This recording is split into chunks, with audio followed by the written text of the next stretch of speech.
Welcome in for another edition of Prep Preview here on CISN. I'm Trent Condon. As we get ready for the round of 16, first a look back at last week, some dominating performances here in Central Iowa and across the state in the round of 32. Got a bunch of big games here for you tonight on CISN. I'll be on the call for Southeast Polk as they welcome in Ankeny Centennial.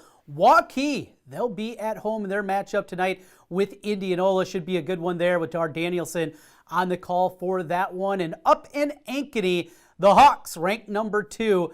They welcome in Cedar Falls, a Tiger team just 2 years ago, played for a state championship. A lot of talent on that Cedar Falls team. Possibly a tough test on hand for Ankeny tonight. Also in Central Iowa in Class 4A tonight, West Des Moines Valley, after a road victory last week in Council Bluffs, they make the trip up to Urbandale to face off against the Jayhawks. And Dowling Catholic will welcome in Waterloo West, the Wallhawks, with their first playoff win in almost 30 years. Last week, they come in to take on the 7-time defending champion. We'll talk about those games a little bit deeper coming up here. But before we get into that, hear from some of the coaches and your game happening on CISN this evening, let's take a look back at last week. Mentioned some dominating performances, and let's start with the number 1 team in the state. It is the Southeast Polk Rams. The Rams jumped up over Ames 35-0 through the first quarter. They coast into a 49-0 victory against Ames. The Little Cyclones were without their starting quarterback,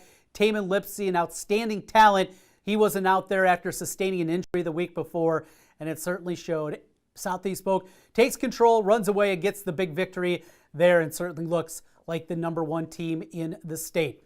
From there, how about West Des Moines Valley making that road trip over to Council Bluffs and not only winning that game, but winning it in big-time fashion. 44 on the board, and we've seen the Tigers. It was a very slow start for them. Had all the pub before the season with all the Division I players. Of course, then Jake Rubley, their quarterback, deemed ineligible by the Iowa High School Athletic Association. They're playing better football. They figured out the quarterback spot. And maybe most importantly, offensive line is playing better and giving them a little bit of time to make it a go. 44-6 the win for the Valley Tigers. From there, speaking of big numbers, how about the second-ranked Ankeny Hawks? 70-0 is the final for Ankeny as they run past Council Bluffs TJ in their win last Friday night and doing what you anticipate Ankeny is going to do. Doing it through the air. Jace Bauer was good, running the football with Kadolf, all those great receivers. That offensive line playing well. A really talented Ankeny team and should be a fun one. 65-11 the final for Dowling Catholic, an easy win for them over the Stars from Sioux City North as the blowouts continued.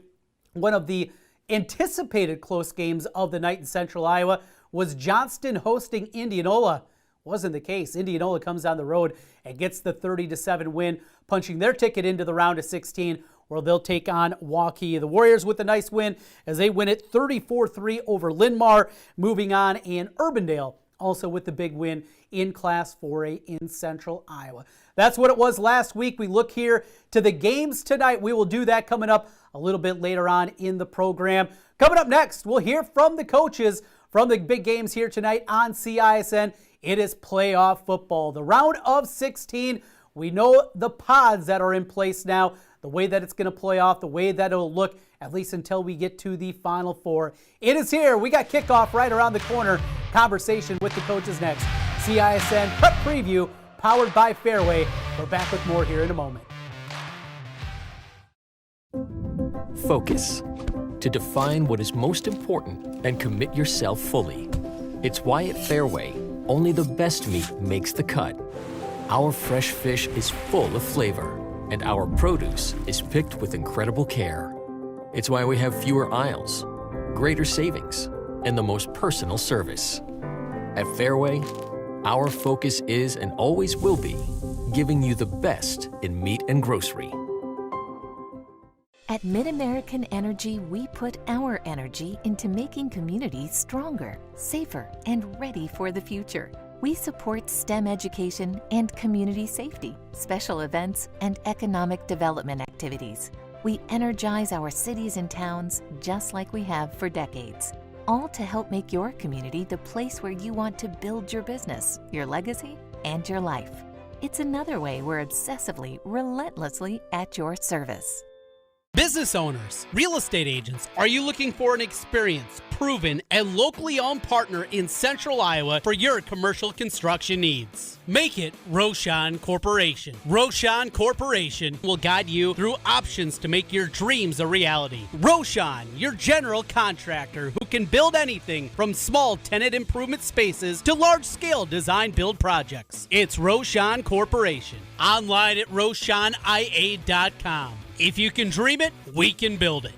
At Schottenkirk Ford in Indianola, an all-time sales record in September means you'll save thousands as we try to break the record again. Get up to $14,000 off new 2020 Ford F-150 XLTs, up to $8,000 off new 2020 Ford Escapes. Our certified used vehicles come with a 12-month, 12,000-mile bumper-to-bumper warranty. Why Schottenkirk Ford? Our core values: hard work, trust, honesty, and integrity. Hurry in. Schottenkirk Ford Indianola, SchottenkirkFord.com. If you plan to buy a franchise business or you're thinking of starting a new franchise, there's a lawyer right here in Central Iowa that can help you through the process. Rush Niggett of Brick Gentry Law PC has set up an affordable service to help individuals considering buying or starting a franchise business. Learn more online at rushonbusiness.com. Let Rush Niggett help you buy or start your franchise. Rush Niggett, the franchise lawyer with Brick Gentry Law PC. It's good to have Rush on your side.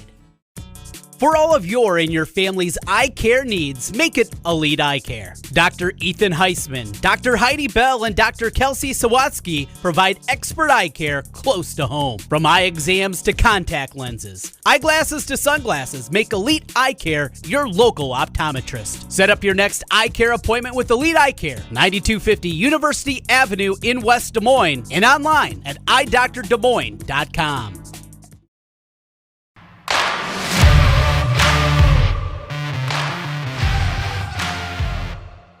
Welcome back to Prep Preview, conversation with the coaches. Let's go to Southeast Folks headband for the #1 ranked Rams. He is Brad Zelenovich. Had an opportunity to talk with him as we get ready for kickoff tonight. Rams and Jaguars. Here's Coach Zelenovich. And joining us right now, the head coach for the undefeated Rams. He is Brad Zelenovich. Brad, good to catch up with you again. Playoffs began for you guys last week against Ames, and certainly things changed after we found out that Lipsy wasn't going to play their outstanding quarterback. He was injured the week before. Did you guys know that beforehand? How much preparation time did you have knowing that he wasn't going to be part of the Little Cyclones game plan? Not much. Had some whispers, probably midday Friday. We watched the film and knew he came out of the game.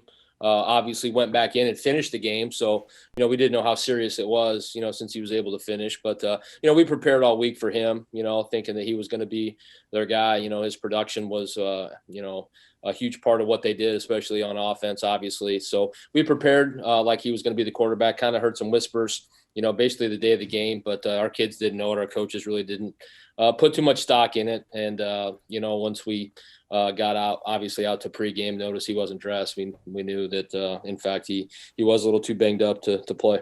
You guys race out to a 35-0 lead right away in that football game, and you could just tell from the get-go, going back and watching it, your guys were ready to play. Tell a little excitement out there to get playoff football started, huh? I think so, yeah. Like I told you last week, having a bye, is unique for high school kids and coaches. And, we're creatures of habit, and we had 2 of them. So we were at 2 byes. I think our guys got tired of practicing. So they were excited to get back out there at home last week. And, we started fast, and, weather conditions weren't ideal. Obviously got the second kickoff into the wind and, kind of rolled from there. So you look forward to this week. It's Ankeny Centennial. You saw the Jaguars earlier this season. A little bit different now. They're playing some good football, played really well last week against Sioux City East. Tell us a little bit what you see from the Jaguars and maybe what's different from what you saw back in week 2. Yeah, I think it's 2 different teams, us and them, obviously. I think, they've really settled in offensively to what they kind of, want to do. Number 7's their guy, obviously, played 2 ways earlier in the year. And if you look at their last 3 or 4 games, they've kind of taken him off the field on defense and, has increased his touches on offense. So, he's their guy. They got a couple other capable backs, some nice receivers, that catch the ball, in what they do. multiple different systems on offense, kind of their stuff they've done forever. And then more traditional pro stuff that you're seeing them out of them, big, strong kid at quarterback who was very efficient last week, had some big plays in the passing game. So yeah, I mean, I think they're playing with confidence on the offensive side after, scoring 55 last week. Defensively, they've been solid all year. They're not giving up a lot of points. They're tough, they're physical, they do some different things with their front seven to kind of try and create some confusion with some run pressures and whatnot. So, they've gotten our full attention. They're a well-coached, proud football team. And what happened, week 2 has no bearing on this week. When you take a look at what Centennial does and what the Pizzettis do with their offense, how much more conversation goes in reading your keys, those types of things every week, and not letting your eyes play tricks on you, knowing there's going to be guys coming in motion, there's going to be reverses, there's going to be guys getting the ball coming off the edge, just how much different that is preparation for your team defensively? Yeah, no question. I mean, it's similar to facing a triple option team. It's assigned football. It's being disciplined with your eyes and reading your keys and trusting what you see, and not trying to do too much. 11 guys on that side of the ball obviously doing their job. And, if they're trying to spill it. If they're trying to lever it and try and get guys to the football, and that's, a trademark preparation, when you play a team like this. They do so many things with, formations and like motions, like you said, and try and get you going different ways. But we got to be disciplined, got to have good eye discipline, got to read our keys, and we got to get to the ball. With that, Coach, you just look overview. We talked to you last week after the Ames game. If you got the victory, you weren't sure who you're going to play, had to wait till Saturday with the preparation. Certainly helps that you've already seen the Jaguars this season, but you do know with the win this week who you're going to face next week, the winner of Cedar Rapids, Kennedy, and Prairie. How much prep work are you going to be doing? Are you going to send any scouts over to that football game as you look forward to next week if you get the win here tonight? Yeah, you know what? We haven't even talked about, that other game, Prairie or Kennedy, coaches or players. Like I said, our attention's on Ankeny Centennial.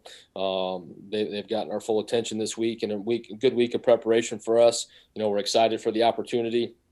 And if, we're fortunate enough to play on, we'll worry about that on Saturday morning. But right now we're focused on Centennial. We haven't even talked, with COVID, I don't know who can get in the game. You know what I mean? The old days of scouting in person, with huddle and whatnot kind of gone by the wayside, but, with limited, tickets to certain games, I'm not even sure they'd let our coaches go if we sent them. Yeah. It's actually a pretty good idea, but I kind of dismissed it as not being able to get in. Tell us a little bit about your kicking game. We talk so much about offense, defense, and I saw Nueve a little bit earlier this season, the few games that I've called for you guys. But tell us a little bit the kicking game, what you guys have going on in your special teams this season. You're so stacked up offensively and defensively. A lot of time we don't give enough love to those special teams. Yeah, we've, our punter's been pretty solid. We haven't punted a whole lot, but, as you get into games like this and playoff football, field position's a big deal. So, punting the football and changing field position and playing defense are going to be important. Senior Zach Rockwell has handled those duties, all year and has done a nice job for us. In the place kicking department, we've had 3 kickers. We started out with a freshman. He kind of got hurt, and then we have gone with a junior kid, Kale Nave, and then most recently we have a sophomore, Josh Wilson. So they're all, bring something different to the table. They're all skilled. They all have some ability, and we're looking forward to trying to solidify, those units, to be honest with you, as we get down the stretch here, because kicking off and covering kicks and PATs, obviously, and in the field goal game, I think we've attempted 1 field goal all year.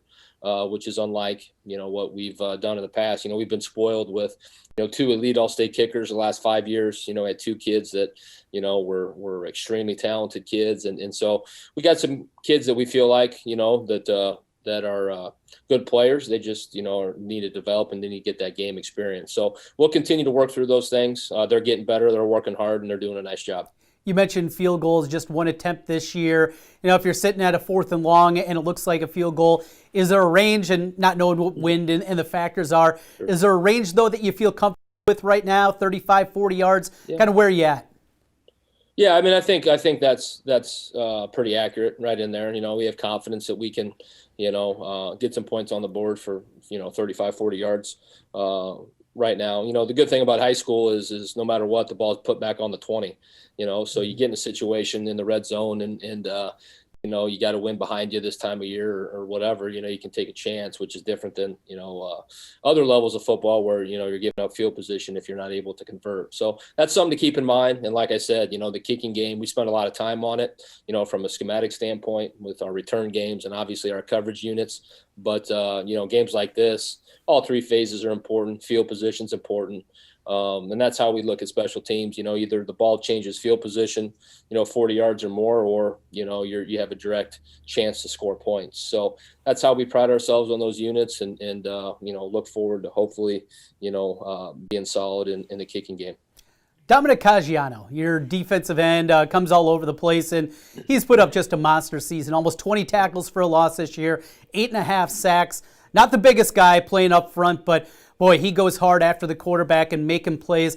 Tell us a little bit about him, his importance. I remember seeing him on the hardwood and just a really fun player to watch play football. Yeah, no doubt. It's a funny story. Dom's he's been in our program all 4 years, and believe it or not, there was a time where, we didn't know if he was going to finish his career as a football player, and he loved basketball, obviously played up as a young kid, did not play up as a football player and kind of loved playing basketball. And I just saw the body, I saw the frame, I saw the potential.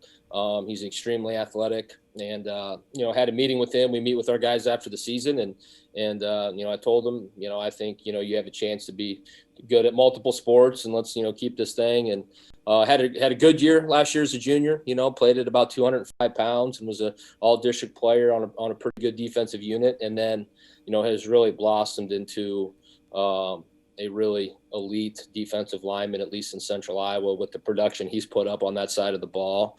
He's had a fantastic senior year. He's played at a high level. He's long, he's athletic. And to be honest with you, I think his best football is ahead of him. He's going to have an opportunity to hopefully finish this year strong, for us, and then continue on in college. He's getting some interest at, some pretty good schools and he's his frame and his athleticism, with the basketball background, being able to move and be explosive and those types of things. He's done a nice job for us on defense. I couldn't be more proud of a kid. And we have those guys that, get a lot of attention, but guys like that, that's kind of where, we're trying to hang our hat on with guys that, hey, come out, trust us, continue to work athletically. And he did. He had a tremendous offseason, which is crazy because we weren't able to be around him since March, in terms of a spring lift and our summer training and whatnot. But he obviously spent a lot of time, preparing his body, working on his craft. And it's good to see him, have a good year. Final thing for you, we're talking with Brad Zelenovich, the head coach for Southeast Polk, looking at the conditions for the game Friday night, and going to be a chilly one. It's October football and going to be different these next two rounds before we get to the Unidome. How much does that impact what you guys do with your game plan, scheming coming into the week without knowing exactly what the wind's going to be doing? It's going to be chilly, but how much does that impact what you guys do offensively? Not a lot. Don't spend too much time about it. With it, obviously, it's something we can't control, and so we've tried to create a football team that's balanced on the offensive side. We're not a spread, no huddle, throw it around 40, 50 times a game. We're trying to be balanced in our production, not necessarily in play calls, but sorry. That's all right. Just with our production. So, we're able to get in there and play with fullbacks and tight ends and run the football and then be able to throw it. And, we're pretty talented at quarterback, so we feel comfortable with him being able to throw the football in any conditions. But the wind is, of the conditions, in my opinion, I think the most, has the most impact on a game. Rain's one thing, snow's another thing, but, especially out here, kind of on the outskirts of town, you get that wind tunnel going up there. Last week, I think the wind was a factor, in the kicking game, obviously, and depending on what you're trying to do on offense as well. But so we don't spend a whole lot of time. We'll monitor the conditions tomorrow. Obviously, the temperature's supposed to be cool, but, you get to play football this time of year. That's kind of expected.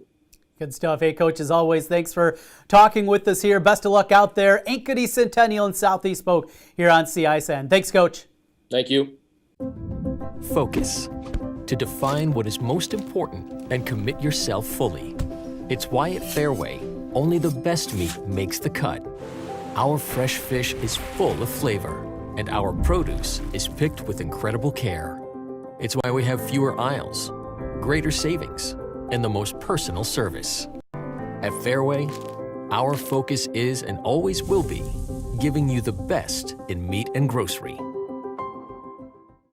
If you plan to buy a franchise business or you're thinking of starting a new franchise, there's a lawyer right here in Central Iowa that can help you through the process. Rush Niggett, a Brick Gentry Law PC, has set up an affordable service to help individuals considering buying or starting a franchise business. Learn more online at rushonbusiness.com. Let Rush Niggett help you buy or start your franchise. Rush Niggett, the franchise lawyer with Brick Gentry Law PC. It's good to have Rush on your side.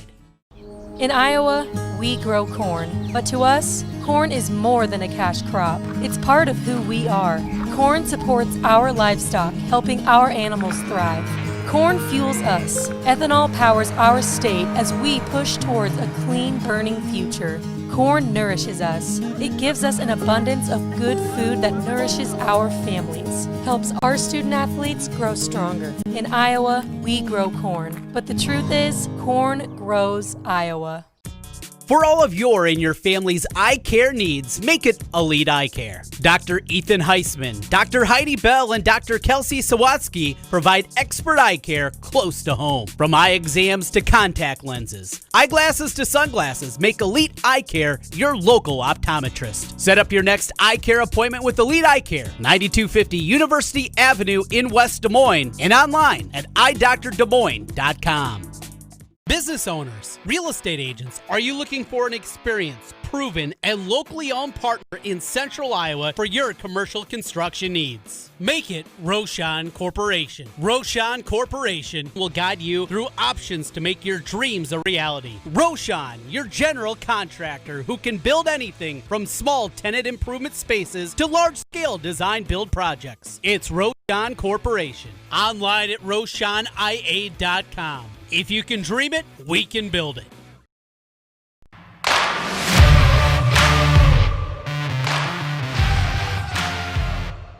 Welcome back one final time to Prep Preview on CISN. As we get closer to kickoff for the big games happening across the state, we have 8 of them happening in each of the 6 classes.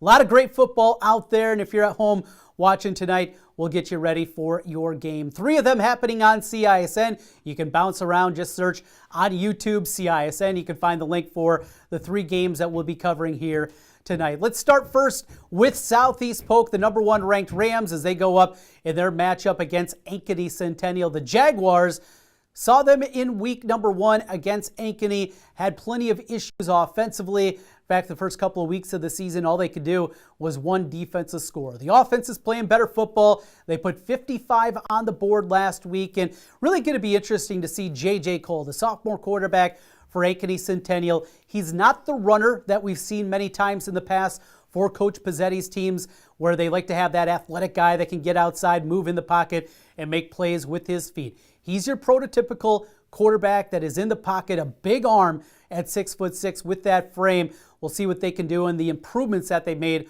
offensively. Still, it's a tall task. Southeast Polk really has every dimension that you can imagine. From that huge offensive line, averaging 280 pounds. Christensen running the football. A signal caller in Jackson Daly who's got D1 offers. And of course, what they have at the wide receiver position. This is a really, really good offensive team. And then defensively, we talked with Coach Zelenovich about Dominic Caggiano, the kind of season that he's put up with 18 tackles for a loss and 8.5 sacks already on the season. He's been a monster coming off the edge. That defense has played well. Xavier Nwamka on the back end, what he does defensively, it's a really tall one here. Centennial, they want to hang around. They want to make this one a little bit of a brass knuckle brawl. They want to take this thing to the backyard and look to sneak one out of the back. 16-14, 16-13, those type of games. That's how Centennial. Don't want to make this a track meet. We'll keep an eye on that one here tonight. For Waukee, They take on Indianola. And Indianola, it's been a little inconsistent this year, but with the running game in Cale Kolarek, he's as dynamic as you're going to find in the run game. They'll do some different things for him. Depth always a concern for Indianola, but they're going to try to do the same thing. Shorten this game. If wind is a factor out at Waukee, they'll make that a big part of it. And really the biggest thing, of course, is slowing down Aaron Smith. His speed on the edge is an absolute game changer. You're going to have to guess that Coach Kluver and company going to have that at the top of their mind, slowing down those edges, keeping things in the middle, and see if they can pull off yet another upset on the road as they did last week in Johnston. Our final matchup tonight, a really compelling one up in Ankeny, as Paul Yeager will have the matchup tonight. The Ankeny Hawks as they welcome in Cedar Falls. CF 5-2 on the year. Of course, Ankeny sits at 7-1 and ranked number 2 this season. We've seen how good that offense can be for Ankeny. Going to be a step up in competition. A lot of people wondering, boy, how did this set up for the second-ranked team? And they get a team like Cedar Falls. That's what the boys in Boone put together for them. But you got to play everybody. You got to beat everybody in front of you to win a state championship. And that is on the mind, no doubt, this season for the Ankeny Hawks. Also keeping an eye tonight, Valley Urbandale should be a real fun one up there at Frericks Field. And it is Dowling Catholic at Drake Stadium as they'll welcome in Waterloo West. That's what we have on the 4A. Lots of good games in every other class too. Should be a fun one here tonight. It's the round of 16. Winners move on to the quarterfinals next Friday night. Those will be played at home sites before we get to the Final Four at the Unidome. That's a couple of weeks away. Thanks for watching Prep Preview, powered by Fairway on CISN. Kickoff right around the corner.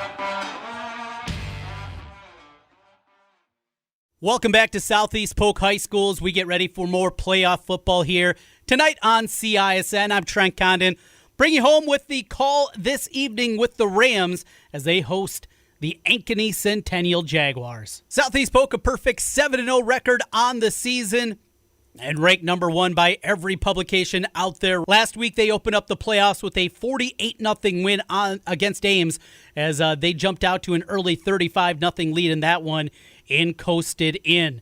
These two teams did play earlier this season. It came back in week 2. It was a 29-0 victory for Southeast Polk in that one. Ankeny Centennial at the time playing a whole bunch of young guys, more sophomores than maybe Jerry Pizzetti has ever had playing big minutes for a football team in his long, illustrious career with the Ankeny schools. In that game for Southeast Polk, Jackson Daly went 8 of 13 throwing the ball for 120 yards, but it was a whole lot about the ground game and that big offensive line. Titus Christensen went for 17 carries, 152 yards, and 3 touchdowns in the 29-0 win. J.J. Cole played pretty well, at least when you look at the attempts and the completion percentage at the quarterback position for Centennial. 17 of 30 in the game in his second career start, but just 91 yards. Weren't able to push the ball upfield. Really couldn't find a whole lot of running room in that game. Centennial overall, 22 rushes, 1 yard on the ground in that one. Certainly going to have to be better if they're going to have any chance tonight of pulling the big upset against Southeast Polk. Have to have some semblance of a running game.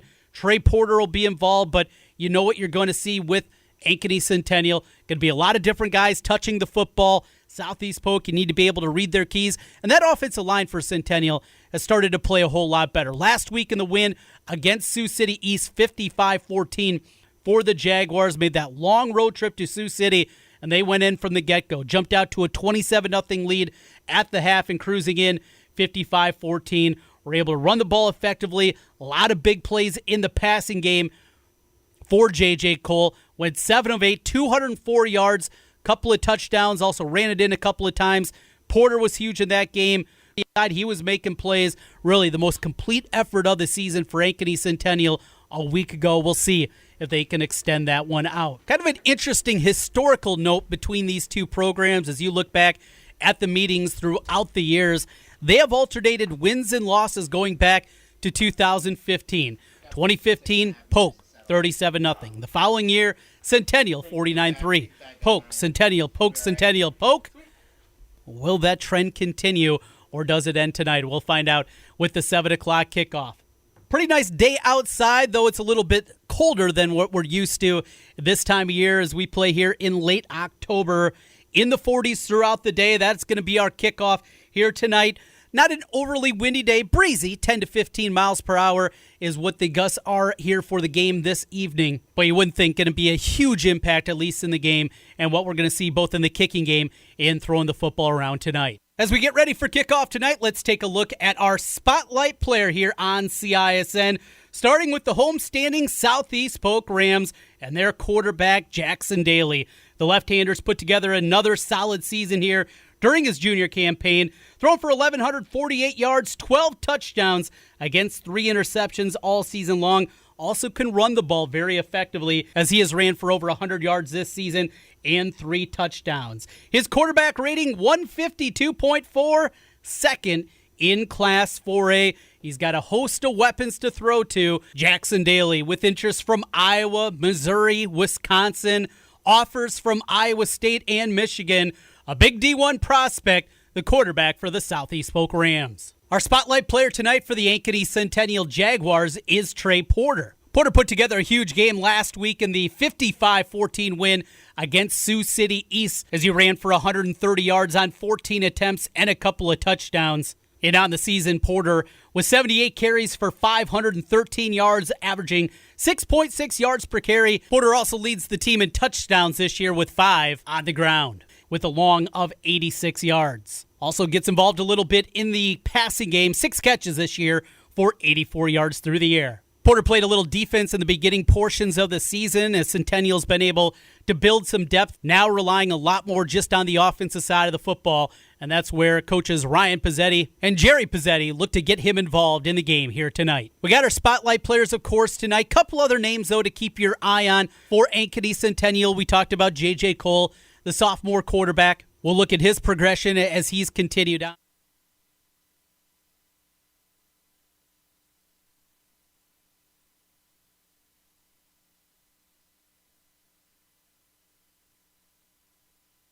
Welcome back to Southeast Polk High School as we get ready for more playoff football here tonight on CISN. I'm Trent Condon, bringing you home with the call, this sophomore quarterback. We'll look at his progression as he's continued on. Porter running the football and the different ways that they're going to get some different guys involved.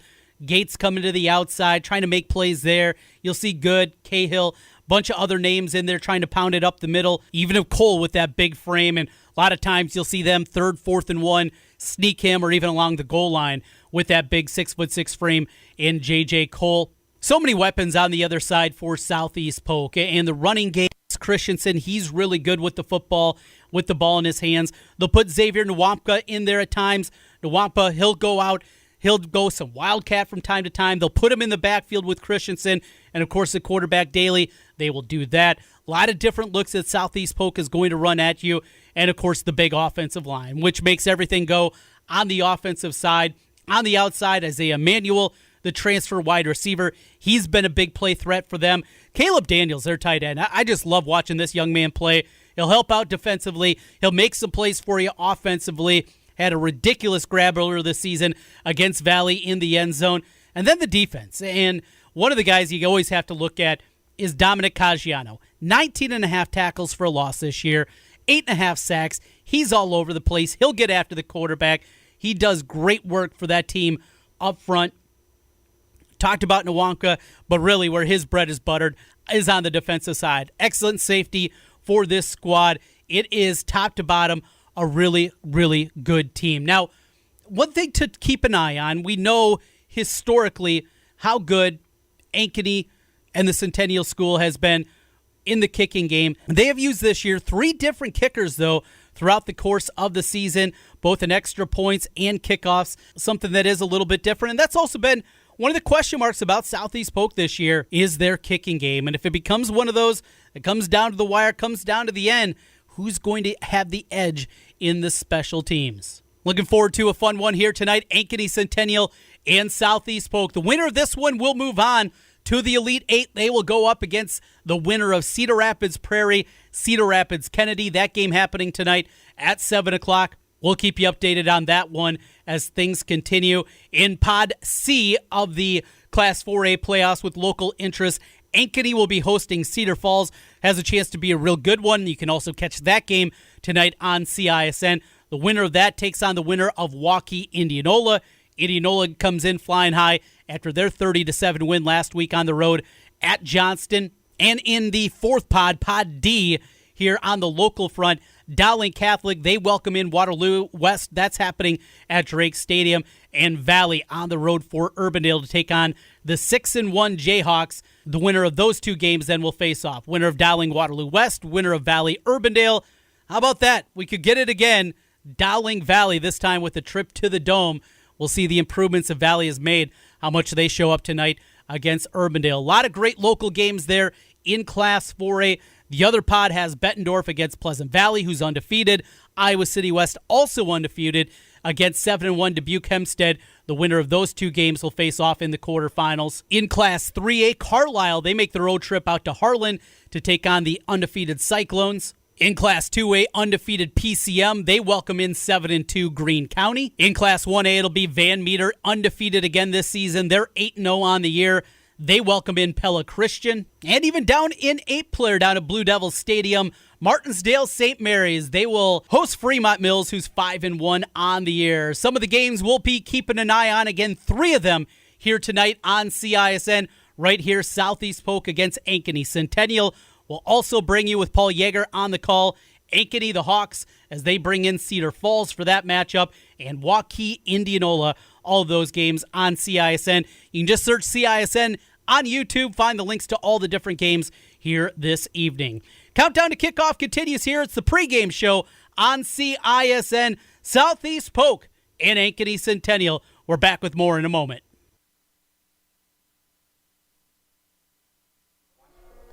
And we are ready for kickoff here at Southeast Polk High School. Trent Condon with you as the black-clad Rams come out onto the field. Black helmets, black jerseys, black pants with the gold trim and the white lettering and numerals. Ankeny Centennial in their traveling white uniforms with the black pants, the silver helmets, and the silver and red trim. Glad to have you aboard with us. Playoff football, the round of 16 here on CISN. And the replay tonight over on KXNO. Southeast Polk going to kick things off to get it started. Talked a little bit in the pregame show and also to Coach Zelenovich about their special teams so far this season, what they have seen in that kicking game. And if there's one question mark about Southeast Polk, it would be the kickoffs on the season and the kicking game in general. Just one field goal attempt this year, and out of 49 kickoffs, just 2 touchbacks all season long. Wind not a huge issue out there. It is coming out of the south, about 8 to 10 miles an hour. A decent breeze will be at the back of the kicker. That is sophomore Josh Wilson.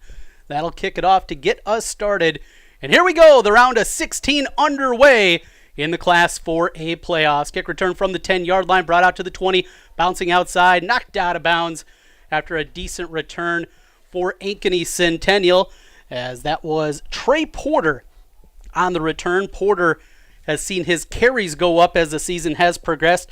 He's had a nice season overall for Ankeny Centennial, and they will start with the ball first and 10 from their 25-yard line. Offense comes out on the field with their sophomore quarterback, the 6'6" J.J. Cole will run the offense for the Jaguars. Cole, 3 touchdowns against 4 interceptions this year. They go with the counter play up the middle, but no room there. Southeast Polk ready to go right away.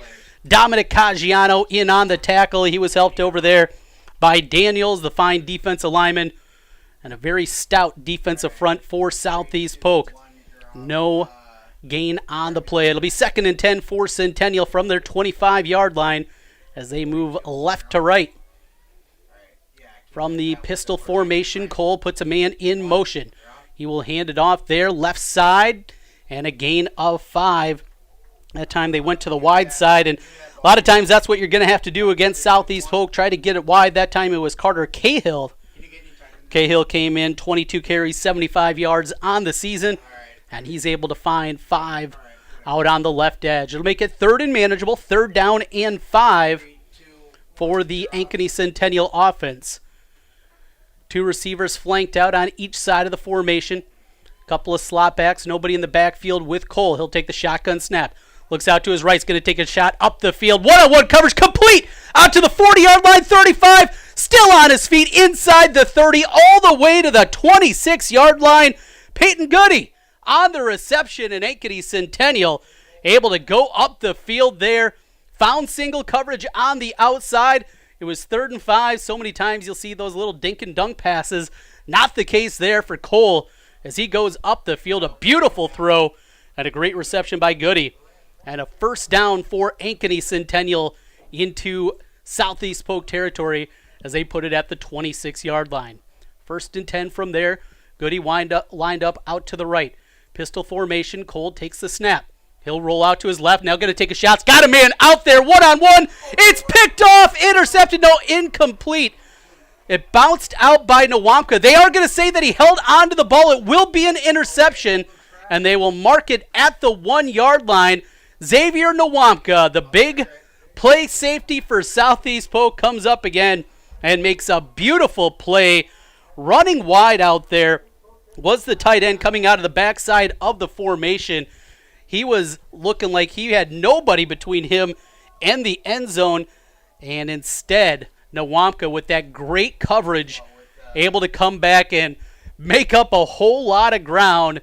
What a change of events there. Going from looking like it was going to be a Centennial touchdown to the INT. Now Southeast Polk will get the football for the first time from their own 1-yard line. 10:20 to play, first quarter.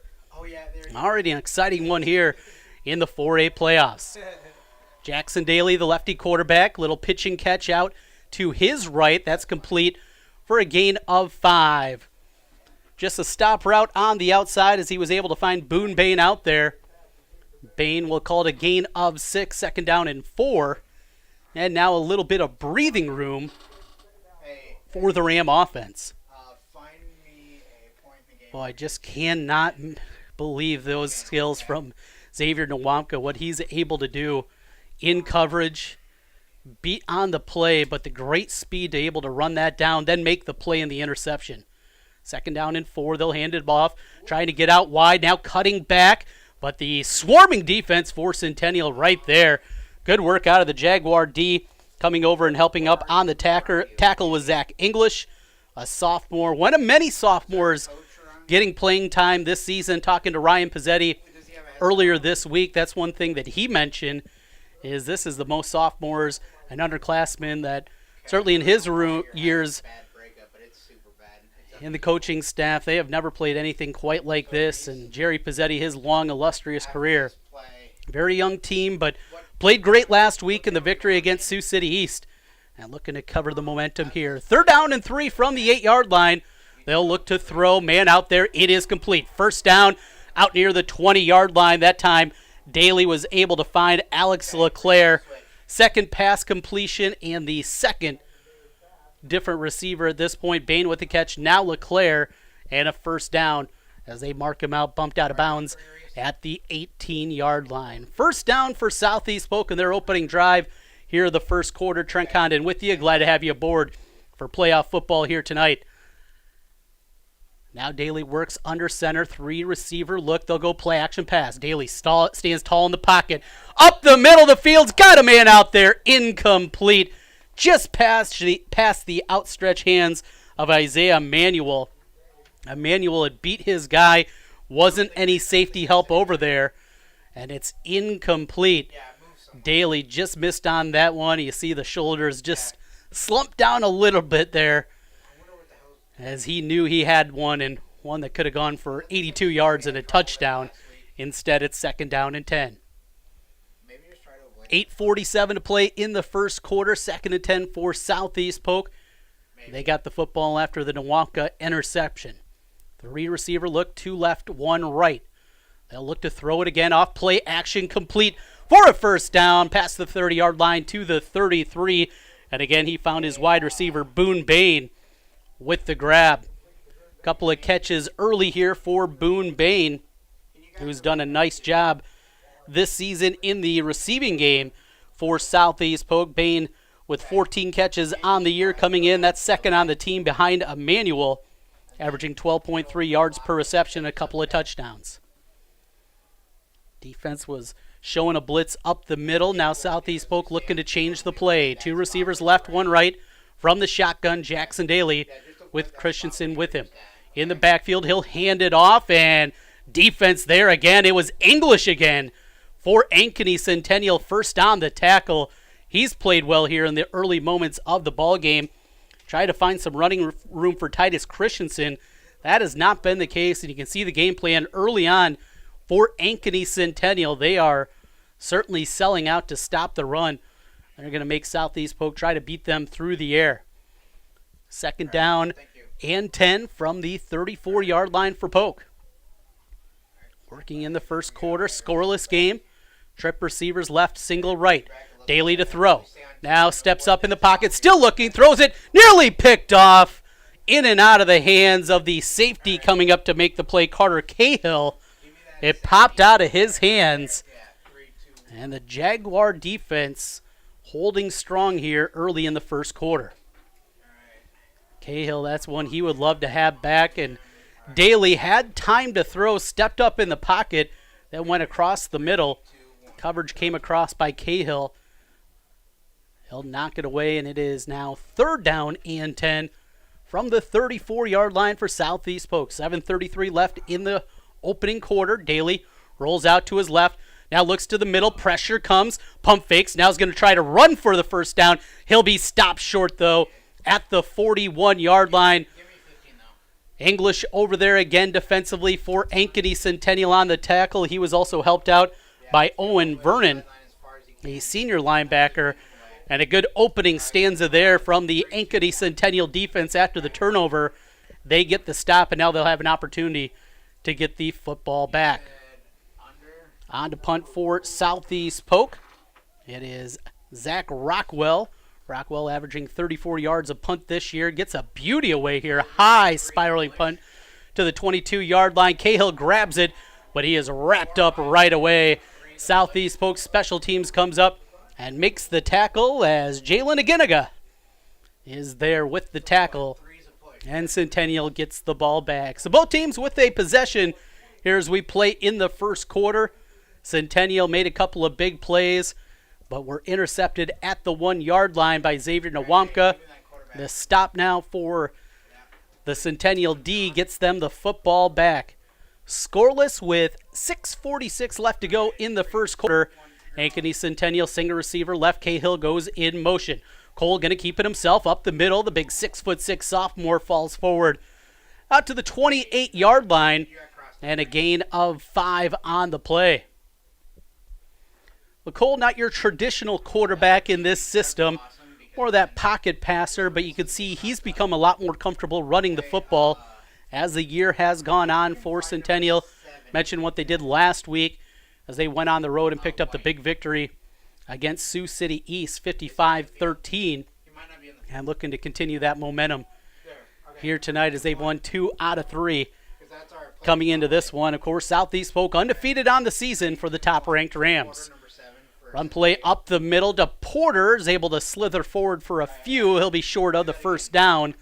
It'll be third and short upcoming.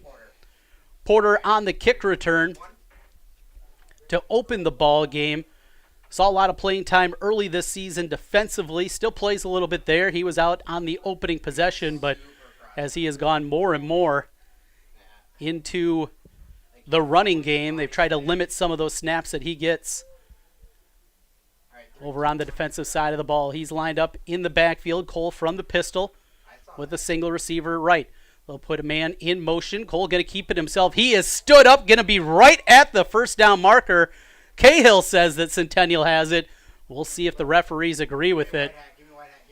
They are going to blow the whistle, and they are going to look like check on this. Boy, that one looked a little bit shorter than they initially were coming in, at least from this near side official. But the officiating crew is going to come over, and we will get a measurement. Certainly important here. Ankeny Centennial going into the little bit of breeze that we have tonight. And as they hold the football down, the sticks come out from the far side of the field. 5:19 left to go in the first quarter. No score. Ankeny Centennial and Southeast Polk. First down is the call as they stretch the sticks out. And just enough there on the run from J.J. Cole, the big quarterback, as he gets the first. Just past the 33-yard line, 1st and 10, Ankeny Centennial. And this is certainly what they want to be able to do. Hold on to that football, keep Southeast Polk over on the sideline, and try to shorten this game as much as possible. Centennial goes tight now and puts Cahill in motion. Cahill with the carry, bounces out to the left side, 40, and knocked out of bounds. Good carry for Carter Cahill. They've gone his way a couple of times. They've gone to the left side both times with him playing in that right possession in the slot. And a nice gain of 6 on the play. It'll be 2nd and 4 from just shy of the 40-yard line. Make it 2nd down and 3 as they need to get to the 43. Clock continues to run in the opening quarter with just over 5 minutes to play. Cole from the pistol, and they'll go play action pass. Cole stands. Now he's going to go up. Got a man out there, incomplete. Jalen Aginaga going stride for stride with the receiver as they look to try to find Dominic Berry out there, the junior, but incomplete. Well, that's what's going to happen is Cole, he's going to have some opportunities with one-on-one coverage. He stood tall there, didn't get his first read. He pump faked, still looked up the field, and delivered a nice throw just beyond the reach of Berry. That'll make it 3rd down and 3. Cahill on the left side tries to get wide, cuts it up. He is hit out, and he is going to be short of the first down, it appears, at least from this near side official, and it is, as I finally can see the far side official as they call him short by about a yard. 4th and a yard for Ankeny Centennial. And now the punt unit will come out for the Jaguars in a scoreless game. It'll be Trey Hansen to punt for Ankeny Centennial. Aginaga and Nwampka are back deep to receive for Southeast Polk. From the 42-yard line, snap back. Rugby-style sidewinding punt on its way. Aginaga grabs it. He is covered up right away, though, by the special teams for Ankeny Centennial. Jaguars playing well here early on. And a good tackle there in space by Austin Jones. He was helped out by a host of his Jaguar teammates. Second possession of the night now for Southeast Polk in a scoreless game. 4:42 left in the first quarter as Jackson Daly come out onto the field, brings his offensive line with him. That big group averaging 280 pounds across it. Caden Proctor, the left tackle, sophomore. Big-time offers from some of the power programs across the country. So many Division I players on this Southeast Polk team. Brad Zelenovich has built this program up in a big way. They go 3 wide to open it up, throw, and a pitch and catch out to the right, knocked out of bounds just shy of the first down sticks. And again, it's Boone Bain with his 3rd catch. Talked about Ankeny Centennial, what they're doing defensively, and a concerted effort to slow down Titus Christensen, who's put together a great season for Southeast Polk in the running game. So instead, they have gone the other way. And the short passing game has been the medicine early on for the Polk offense. 2nd down and 2 from the 34. They'll throw it out again. Why? This is to Daniels, the tight end. He's hit behind the line of scrimmage. What a play against the big guy, Caleb Daniels out there. Beautiful play in space for Ankeny Centennial. And Keegan Adriano on the tackle, a tackle for loss as they lost a half yard on the play. That'll make it 3rd down and about 2.5 as they move it back just shy of the 37-yard line. A little bit tighter formation now for Southeast Polk. Single receivers on both sides. Daly from the gun with Christensen in the backfield. Wants to throw. Goes up the field. Emmanuel out there. Complete to the 30. Breaks a tackle there. 20. 10, touchdown, Southeast Polk. One-on-one coverage on the outside. They didn't worry about the 2 yards there. They went up the field. Isaiah Emanuel on the reception. Big play, Southeast Polk, and the Rams get on the board first. What a play out there. No coverage over the top. They went tight in the formation. A lot of people assume you're going to run out of a look like that. Instead, Southeast Polk threw and didn't throw it short, as that is brought in for the big touchdown. 63 yards. On to attempt the extra point is Josh Wilson, the sophomore. And the kick is good. 7-0 Southeast Polk with the lead. 3:50 play in the first quarter as we come back on CISN. In Iowa, we grow corn, but to us, corn is more than a cash crop. It's part of who we are. Corn supports our livestock, helping our animals thrive. Corn fuels us. Ethanol powers our state as we push towards a clean, burning future. Corn nourishes us. It gives us an abundance of good food that nourishes our families, helps our student athletes grow stronger. In Iowa, we grow corn, but the truth is, corn grows Iowa. When we say Jeep, we mean lots of Jeeps. And when we say super, we mean super savings at the all-new Jeep Superstore, Deary Brothers Chrysler Dodge Jeep Ram Waukee. During Jeep Adventure Days, new Wranglers, $4,000 off. New Grand Cherokees, over $9,000 off. Or get 0% for 84 months on new Jeeps. New Gladiators, up to $6,050 off. First to build Iowa's only standalone Jeep showroom. Jeeps cost less in Waukee. At the all-new Jeep Superstore, Deary Brothers Chrysler Dodge Jeep Ram Waukee. 64-yard touchdown for Southeast Polk as they run out to a 7-0 lead over Ankeny Centennial. Wilson kicks it off as Porter will grab it at the 14-yard line, past the 20, steps out of bounds, shy of the 25. Third possession of the night for Ankeny Centennial. Jaguars have moved the football here a little bit early on.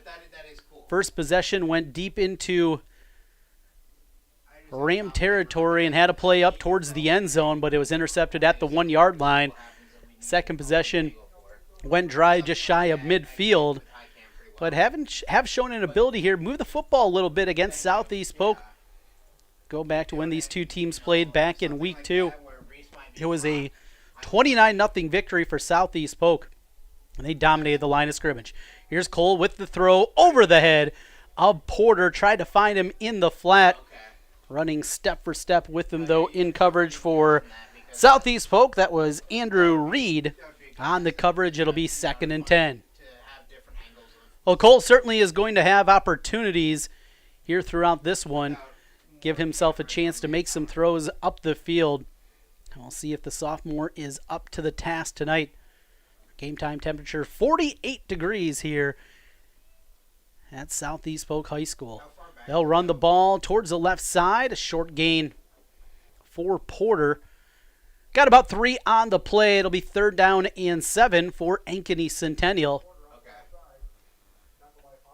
I've seen a lot of different looks here for Ankeny Centennial, trying to find something to penetrate against that stout front. Talked in the pregame about Dominic Caggiano, 19.5 tackles for a loss this year. And 8.5 sacks. He's lined up at the left defensive end position. A whistle and a timeout. We'll take it with them as we play in the first quarter. Polk a 7-0 lead over Centennial with 3:05 left. We're back with more in a moment. Focus.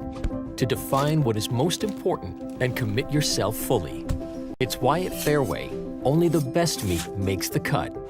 Our fresh fish is full of flavor, and our produce is picked with incredible care. It's why we have fewer aisles, greater savings, and the most personal service. At Fairway, our focus is and always will be giving you the best in meat and grocery. At MidAmerican Energy, we put our energy into making communities stronger, safer, and ready for the future. We support STEM education and community safety, special events, and economic development activities. We energize our cities and towns just like we have for decades, all to help make your community the place where you want to build your business, your legacy, and your life. It's another way we're obsessively, relentlessly at your service. Third down as we come back to live action. Cole with the pass. It's complete. Found Goody again right at the first down sticks. Did he get enough for the first down? Looks like that he did. Near side official gave him the line to gain out to the 35-yard line.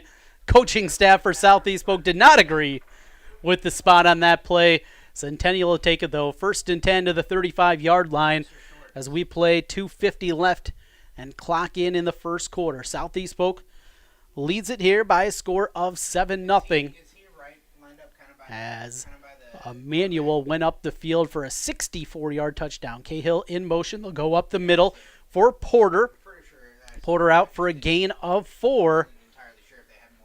Mentioned earlier the week 2 matchup between these two teams, and that one, Ankeny Centennial ran the football 22 times for 1 yard. Now, of course, Zach's also a part of it, but still, offensive line playing much better than what we saw in the early portions of this season, and they've come play tonight. Still trail 7-0, but impressive start to this point for Ankeny Centennial. Cole to throw.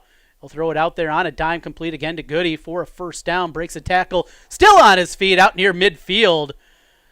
And a nice gain there of 13. Flag comes in late. Some extracurriculars over on the sideline over by the Ankeny Centennial side. And we will check on that. A little pushing and shoving as they marked him out at the 49-yard line of Centennial. Officiating crew coming over and talking things over. And we will check now on the flag on the field. It was a first down for Ankeny Centennial to the 49. So they got Goody with the personal foul, and they will march it back. That one stings, and he's been so good to this point on the receiving end of a number of throws from Cole.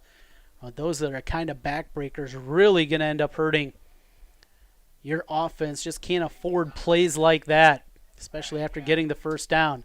So they'll mark it back 15 yards and go from the 49 back to the 34-yard line.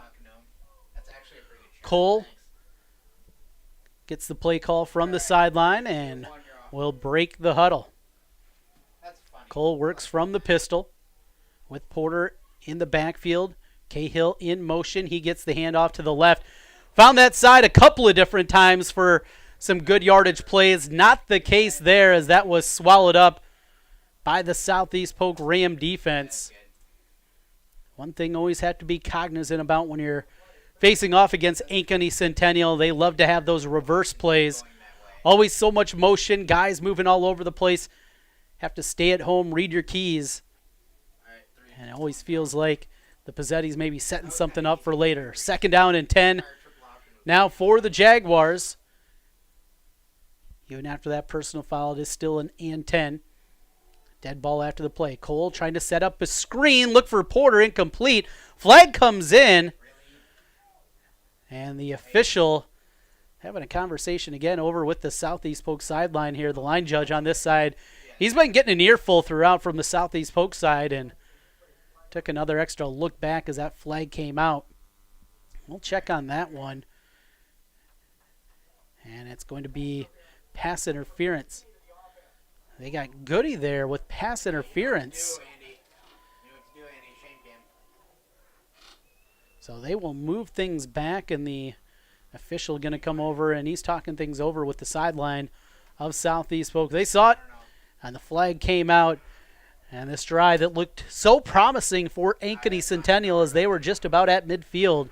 A couple of big penalties have moved them back, and it's all the way back now to the 19-yard line where they have the ball there. Call it 2nd and 25 from the 19. I don't know where he's at. Need to get to the 44-yard line for a first down. One receiver lined up right, one left. Cole to throw across the middle. Bounces off the hands of the receiver. Just about intercepted, but it falls incomplete. Just about a pick for Reed Wolf for Southeast Polk off the deflection as that one bounced off the hands of Kobe Neighbor. 3rd and 25.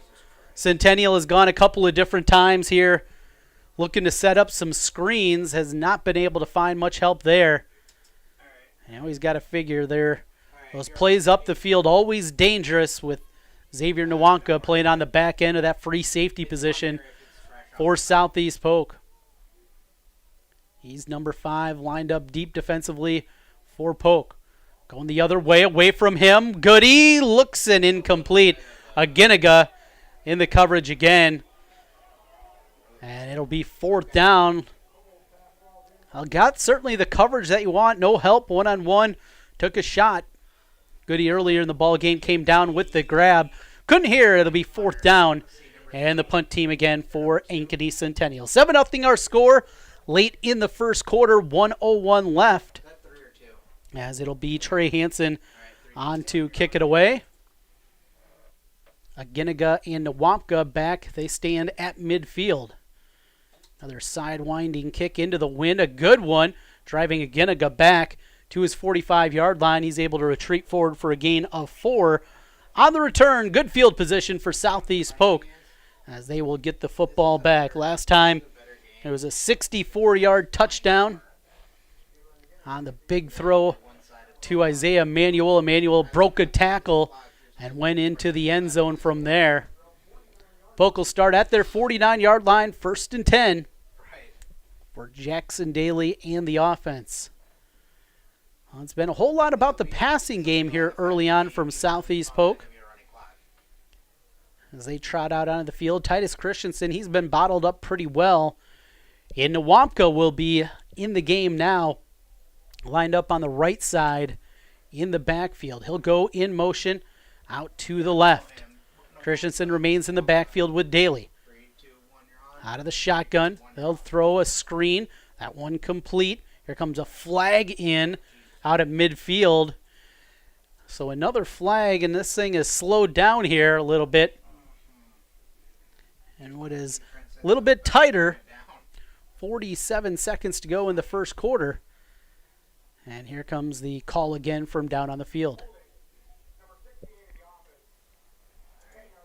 So a holding penalty will move that one back after the short completion to Boone Bain. As they got Cade Borud, excuse me. So move it back to the 40-yard line. It'll be 1st and 19 after the hold.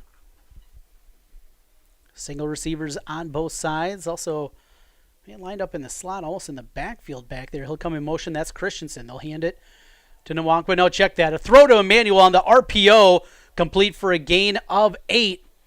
Out back near the original line of scrimmage.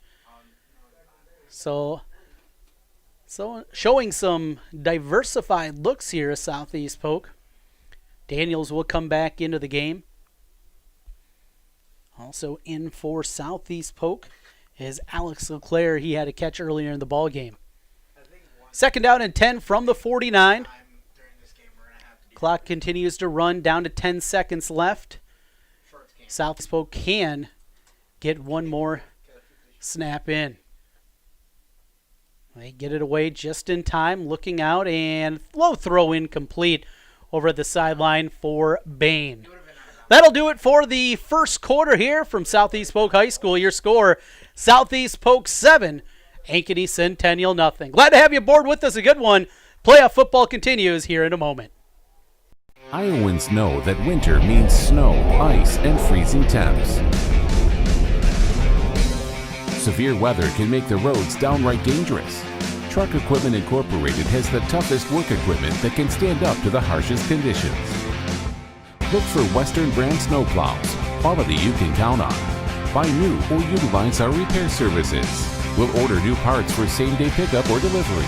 And now you can shop from home with our virtual showroom. Go to truckequipment.com today. An annual mammogram is still the best way to detect breast cancer early and sets a great example for those you love. With Iowa Radiology's state-of-the-art technology, the best trained team in Iowa, and a passionate dedication to patient care, why would you go anywhere else? For something this important, the choice is simple. Call or text to schedule today or visit iowaradiology.com. See why more women choose Iowa Radiology. Their focus is our good health. At Schottenkirk Ford Indianola, an all-time sales record in September means you'll save thousands as we try to break the record again. Get up to $14,000 off new 2020 Ford F-150 XLTs, up to $8,000 off new 2020 Ford Escapes. Our certified used vehicles come with a 12-month, 12,000-mile bumper-to-bumper warranty. Why Schottenkirk Ford? Our core values: hard work, trust, honesty, and integrity. Hurry in. Schottenkirk Ford Indianola, SchottenkirkFord.com. 3rd and 10 as we start the second quarter. Daly off play action, steps up in the pocket, cross the middle, incomplete. Got hit as he threw back there as the pressure came for Ankeny Centennial. Stepped up, and good defense again from Ankeny Centennial. That time it was Jack Wells with the pressure. That'll make it 4th down, and at the 49-yard line, Rockwell and the punt team will come out again for Southeast Polk. Zach Rockwell, a senior, will look to punt it away. Back deep to receive for Ankeny Centennial is Trey Hansen. Hansen also the punter and punt returner. Don't see that combo very often. Short punt, going to hit at the 21-yard line, take a side bounce, and it continues to roll over, covered up there for Ankeny Centennial at the 23-yard line. So the Jaguars get the ball back, hanging around here as we play in the second quarter.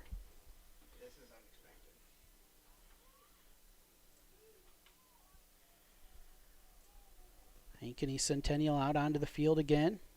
Yes, it was literally running clock. As they set up a twin receiver formation out to the right. Different look here to this point. Porter in the backfield with Cole. Cole wants to throw. He'll throw it to the right, complete on the short screen. A little slippery out there near the 30-yard line. Good gain on 1st down for the Centennial offense as they have looked sharp at times. Cahill that time on the reception as he was lined up in that 2-receiver right look. It'll be 2nd down and 3. For Centennial. 7-0 is the score here, playing in the second quarter. Trent Condon, glad to have you aboard with us for playoff football. We'll continue on next week with more coverage here on CISN. Run up the middle, and a short gain, maybe a yard, is all for Porter. It'll be 3rd and short for Ankeny Centennial on the next snap.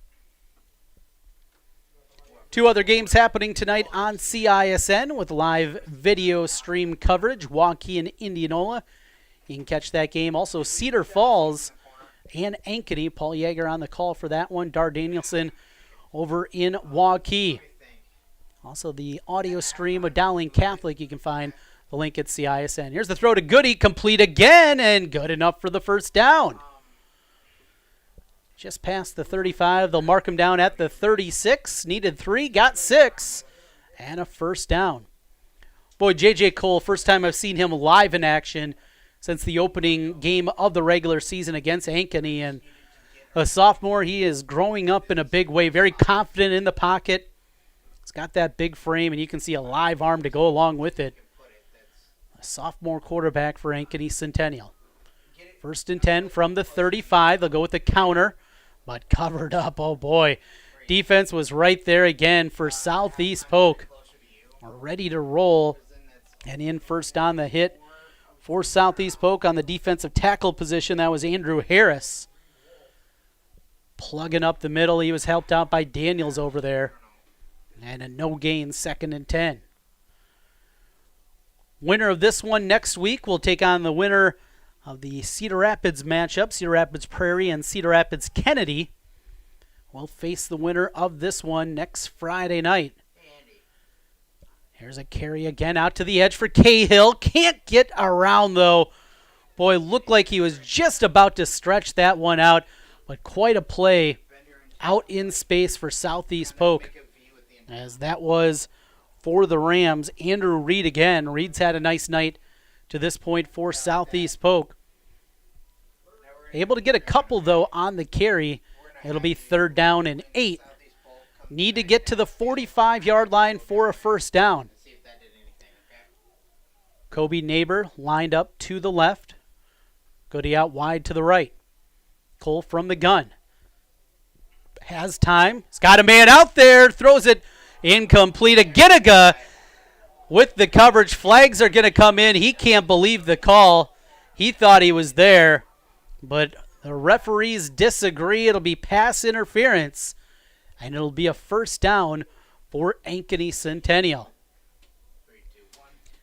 Well, these wide receivers for Centennial, they continue to get open tonight. And again, more than anything, he tried to play the ball there. There was a little bit of contact. Perhaps the argument can be that that ball was uncatchable, as it was 15 yards on the defensive pass interference, and that'll move the football into Ram territory. Second time tonight, Ankeny Centennial has got into Ram territory. 1st and 10 with 8:45 to the 44. A nice gain there. A little bit different look.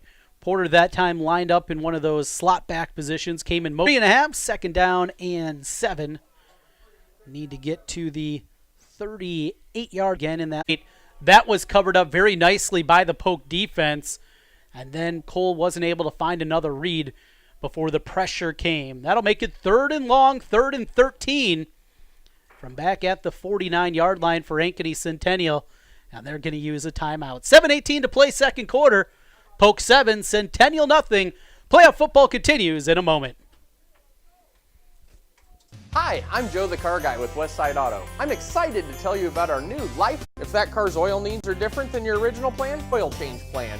And remember, spirit of sportsmanship and hard work exemplified by our local athletes. We're fans of high school sports and the way the big game and hometown team rally a community. Best of luck to all of today's competitors. Play hard, have fun, and make something great happen. Central Bank, member FDIC. Back to Southeast Polk. The Rams lead Ankeny Centennial 7-0. 3rd and 13 for the Jaguars as they work just shy of midfield from the 49. Pump fake a screen, but sacked. And again, the pressure for Southeast Polk.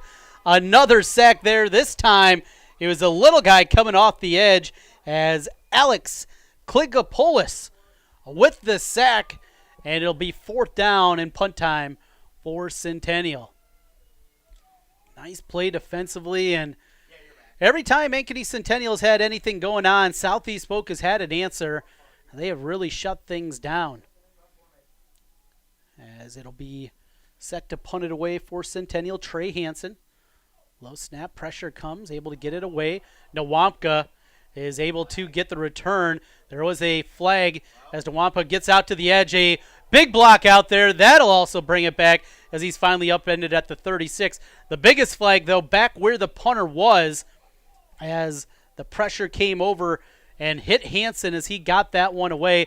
Then a blindside block over on the return at the 41-yard line. So flags all over the place. They're going to have to move things back, and we'll see. Now, one thing to keep your eye on, it was 4th and 18. Remember, a personal foul at the high school level is not an automatic first down. 4th and 18, it would actually make it 4th and 3 with a 15-yard penalty if it is that roughing the kicker penalty. But they are sorting things out. Nwampka, he is over. He's part of the huddle right now, listening to what's going on in there with the white hat. Also the near side line judge over there. And here comes the call. Roughing the kicker, the initial. So roughing the kicker is an automatic first down. And the blind side block will be declined. And also we get our first sideline warning of the night against Southeast Polk. I mentioned earlier we'd seen plenty of that. The Ram fans in attendance tonight, none too pleased with all of those. Boos all over the place, a lot of anger, but certainly appear to be the right calls from this vantage point up here in the booth. So mentioned it was 4th and 18. Normally personal foul, at least during gameplay, does not result in an automatic first down. On the roughing the kicker penalty, though, it does. So first down to the 41-yard line. And Ankeny Centennial, been mentioned, they've just been hanging around playing some good football against the number 1 ranked team in the state. 6:28 left before halftime. Down by a score. Boy, if the Jaguars could get on the board here. Oh boy, I think a lot of people certainly be tuning in here tonight. Goody lined up to the left, tight formation for Centennial. Porter goes in motion. They'll hand it to the first man through and able to scamper forward out past the 40-yard line. They'll mark him at the 39. A good hard run out there for Ankeny Centennial. Looked like he wasn't going to be able to get anything. Got a couple. 2nd and 8 from the 39. Cole huddles up the offense for Centennial. Now talks back to Porter, who's lined up back behind him in the pistol. They'll shift the formation. And snap it, big hole up the middle, but covered up very quickly by the Polk defense. Good work there from Southeast Polk. Looked like had a chance for a big play. Instead, to the 36-yard line, a short gain, another gain of 2. And it'll be 3rd down and 5. Indianola leading Waukee 7-6. That one in the first half. We'll keep you updated here throughout the evening as they break the huddle. Valley a 17-0 lead over Urbandale. Tigers trying to get back to the quarterfinals and more than likely face their rival, Dowling Catholic. Here's Cole on the run, throws it complete for a first down. Flag comes in late. That one in the middle of the field, not where the offensive line is. It was a little further up the field. We'll check on that. And it looks like this one's going to be coming back. Had the first down on the throw. Ineligible man downfield is the call. And that'll bring back that completion. A stinger for Ankeny Centennial. Looked like they had a first down past the 30-yard line.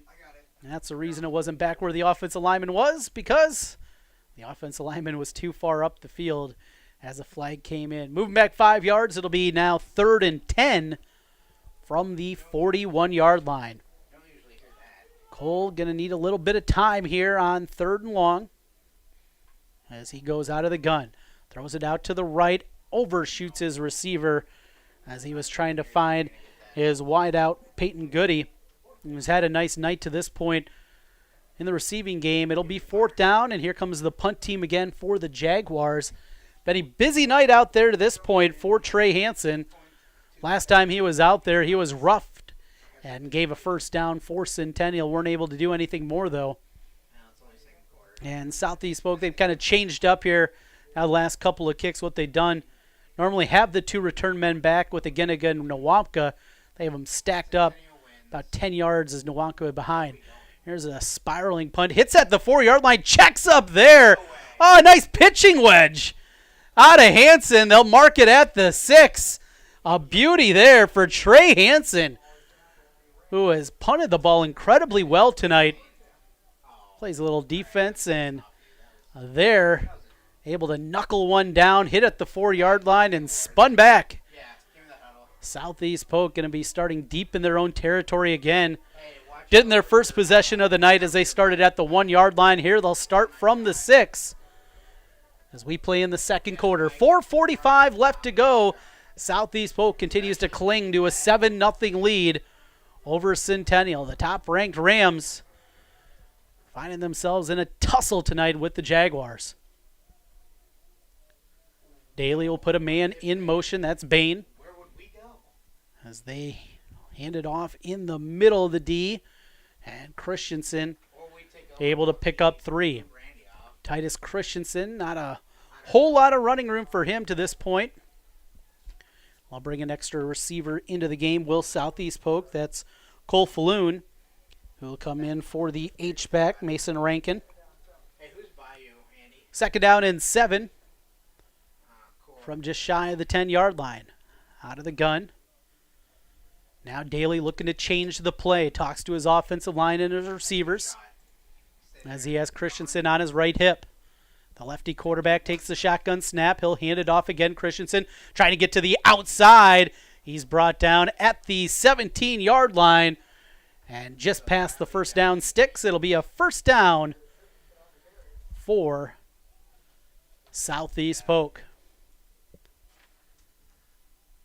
Again, winner of this one moves on to the quarterfinals against the winner of Cedar Rapids Prairie and Cedar Rapids Kennedy. Talked about Valley out to a big lead early on against Urbandale, 17-0 there. They face the winner of Waterloo West and Dowling Catholic in the quarterfinals. Play action, and in the middle of the field, incomplete, tipped away by Porter. Tried to run a poster out there to the middle of the field. Boone Bain was out there, but a good play by Trey Porter. A couple of Treys have played well tonight for Ankeny Centennial. Trey Hansen in the punting game also has played some good D. And Porter both offensively and defensively. So he has been playing out at his cornerback position. After the shot, incomplete, 2nd and 10 from the 17. 3:33 left to go here in the second quarter. 2 receivers left, 1 right. They'll hand it off. Christensen bounces out and covered up right away by the Jag defense. Able to pick up about 5, though, on the edge. Owen Gates on the tackle. He was helped out by Trey Hansen. And that'll make it 3rd and manageable. We'll call it 3rd down and 5. Need to get to the 28-yard line for the first down. Polk looks over at the sideline. 3 receivers lined up to the left. Daniels the tight end. He's tight on the right side. Christensen in the backfield with Daly, the quarterback. Daly takes the shotgun snap. Going to keep it on the zone. Reed's got a big hole. First down and more into the open field. 45-50. Into the open field. 30. 20. 10. Touchdown, Polk. A big play again. This one, 76 yards. Jackson Daly did it with his arms earlier. This time, he does it with his legs.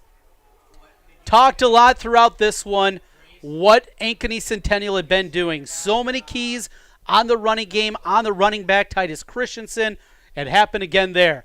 Faked it to him, then Daly keeps it, made one man miss, and then it was nothing but open field in front of him.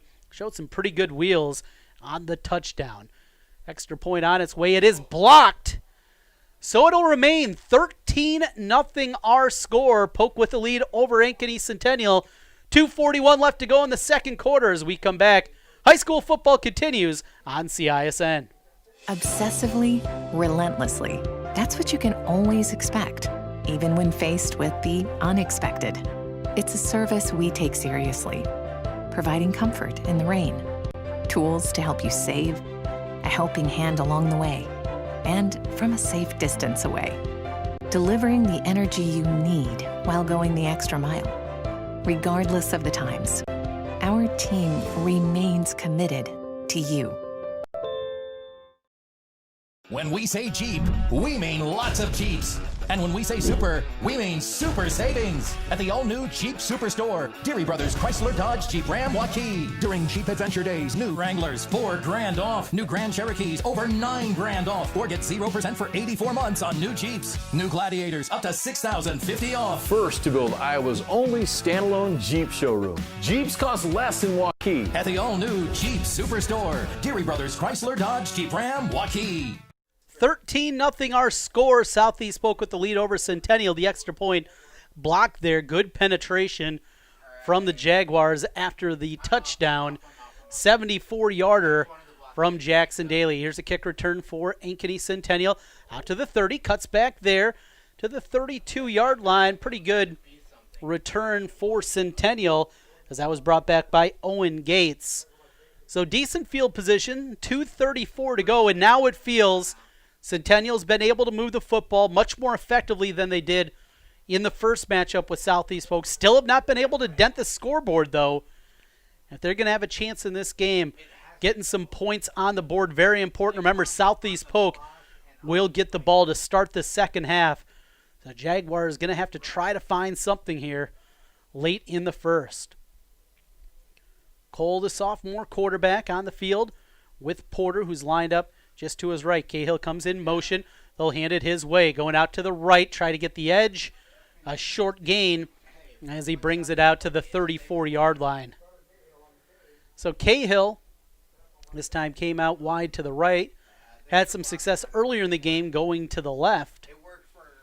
A gain of 2. It'll be 2nd down and 8 for the Jaguar offense.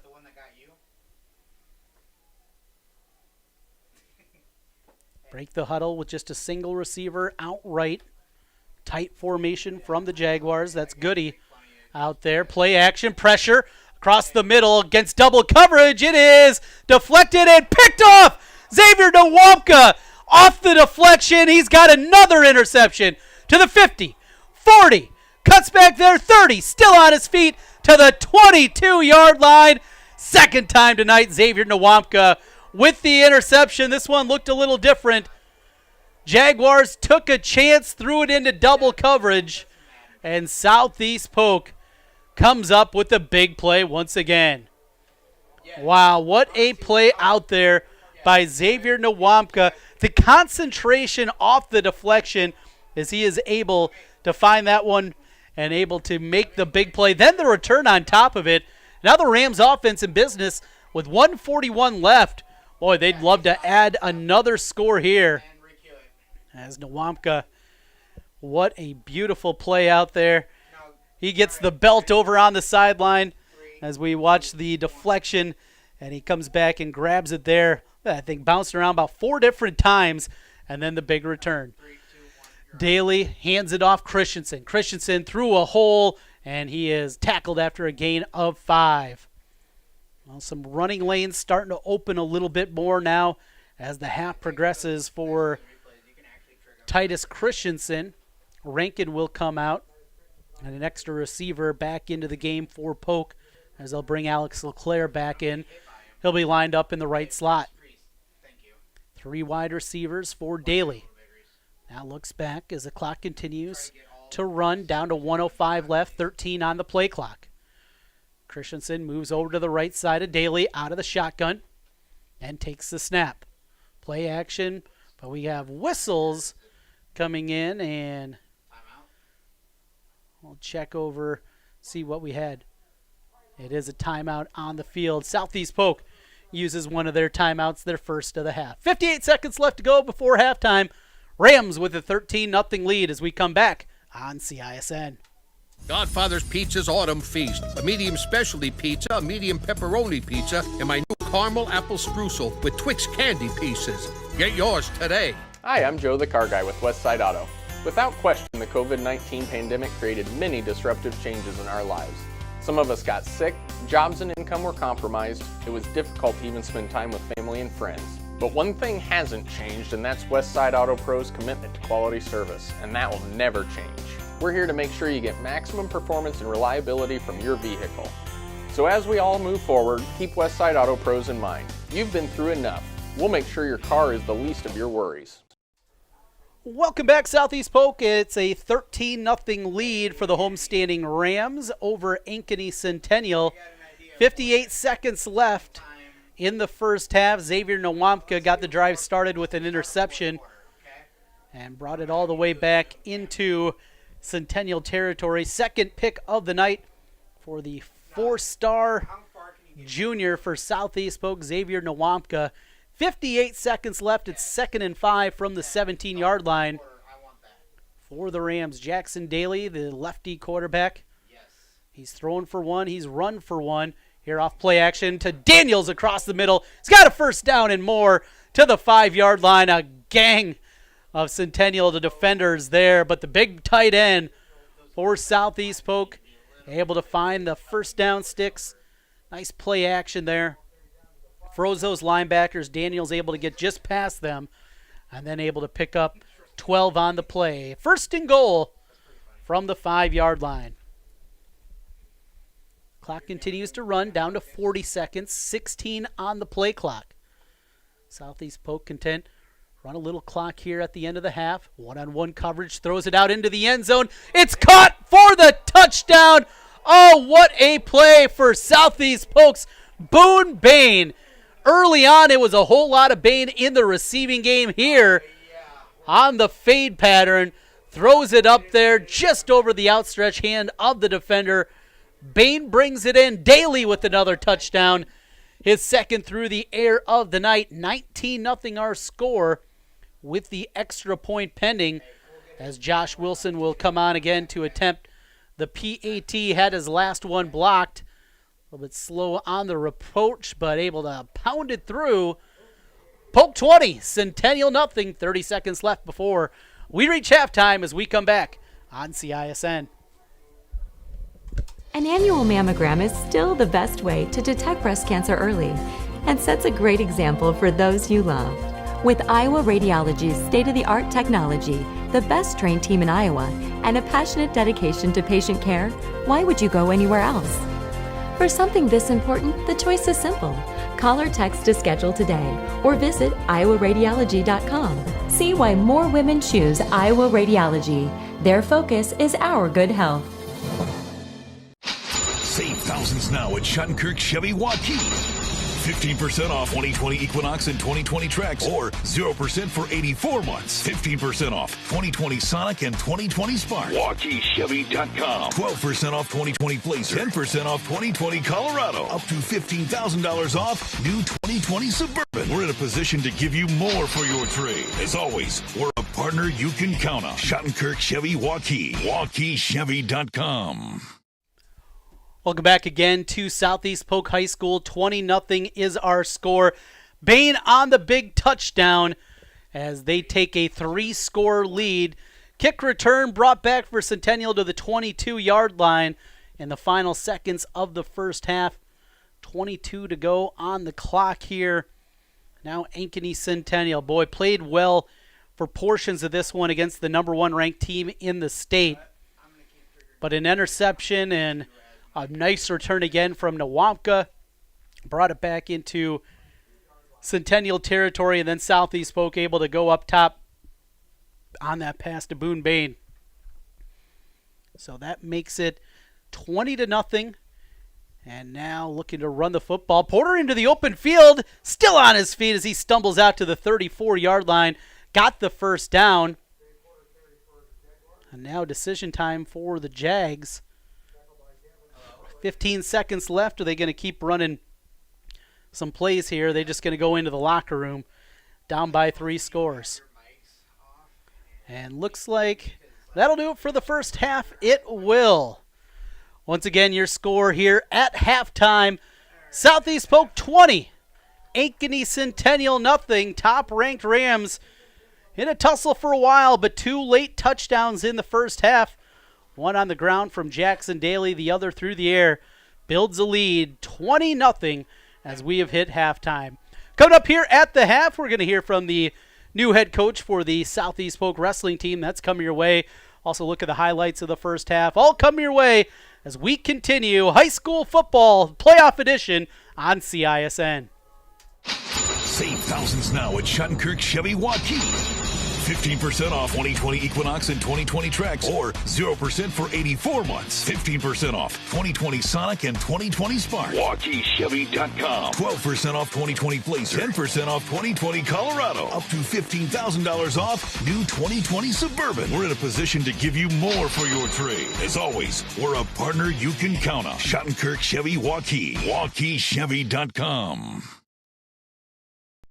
In Iowa, we grow corn, but to us, corn is more than a cash crop. It's part of who we are. Corn supports our livestock, helping our animals thrive. Corn fuels us. Ethanol powers our state as we push towards a clean, burning future. Corn nourishes us. It gives us an abundance of good food that nourishes our families, helps our student athletes grow stronger. In Iowa, we grow corn, but the truth is, corn grows Iowa. Hi, I'm Chris from Fireplace Superstore. Fall is upon us and fireplace season is here, and you need one of the brand new Heat and Glow gas fireplace inserts. They're the perfect retrofit for that old wood-burning fireplace that you're not using. You get beautiful flames, you get heat, you get easy operation, and they're all brand new Heat and Glow gas fireplace inserts. Please come see us, Fireplace Superstore, 109th and Douglas in Urbandale. Focus. To define what is most important and commit yourself fully. It's why at Fairway, only the best meat makes the cut.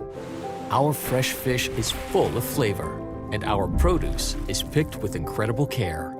It's why we have fewer aisles, greater savings, and the most personal service.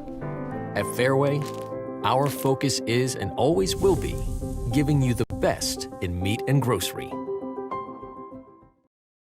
Halftime coverage continues here on CISN with Southeast Polk and Ankeny Centennial, the round of 16 of the Iowa High School football playoffs. Well, speaking of playoffs and tournaments, this program, the wrestling program for Southeast Polk, has been so good throughout the years, but there is a new man at the front of it. It's Jake Achnich, who joins us right now here on the program.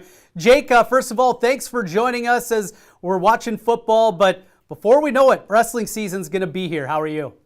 I'm good. Thanks for having me. I'm excited to see how Southeast Polk does in the next couple rounds of the playoffs, and then we'll get rolling with wrestling after that. Well, and first, that kind of leads to a question for you as a winter sports coach. It's been a different season than anything else, but guys that are on the football field, that are playing or even running cross country, whatever it may be, and then have to turn around and do different things. From the football players looking to cut weight, different kind of endurance from cross country into wrestling. When you look at those multi-sport athletes and you're trying to get them ready for the season, how big of a transition that is? It's a pretty big transition, but I don't think it's as difficult as you would think. I mean, those football guys are going to come into wrestling season in pretty good shape. It doesn't take too much to get them back into wrestling shape. And then as far as cross country goes, you know, their season will end a little bit sooner. So if they want to get in the room a few times, they'll be able to do that, and we'll hopefully get the rust off and then right into wrestling season.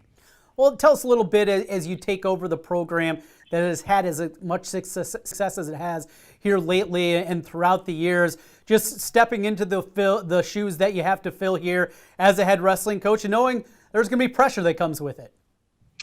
Yeah, you know, I've been pretty lucky, and we're going to keep our staff that we've had the last couple of years. They're staying on, and they're adding a few good guys. So I think I'm in a really good spot as far as that goes. And, you know, obviously this year is a little different with COVID and things like that, but I've done a lot of the head coaching roles the last couple of years, and I've slowly taken on more and more. And last year I was pretty much doing all of the head coaching role. We were just technically co-head coaches. So I feel good. I mean, there is a little pressure, but pressure is a good thing in my head. I'm going to have it, no doubt, but a great team coming back this year. Have some work to do, some new people going to be out there, new young men wrestling at the upper weights, but you look at some of the lower weights and what you have in the middle. A lot of good experience coming back for your Rams. Tell us a couple of those pieces you're excited to see out there on the mat this season. Yeah, I mean, obviously our guys like the Martinson twins and the Jesseroga brothers and Caleb Runyon are, you know, they had a lot of success last year, but there's a few guys that, you know, people probably haven't heard of, like a Harrison Gibson or an Aiden Grimes or a couple others that will make they've made huge jumps, and they're going to step up big time for us. And we're excited for them to get in the lineup full time and see how they do in a full season. You mentioned Jesseroga, those young guys who are so much fun, so entertaining to watch. Tell us a little bit about wrestled at 106 last year and now making the jump up in Nathaniel. Just, you see a lot of times those guys make big jumps between their freshman sophomore campaigns. How much bigger has he gotten, and where kind of weight-wise you anticipate he's going to fit into the plans this year?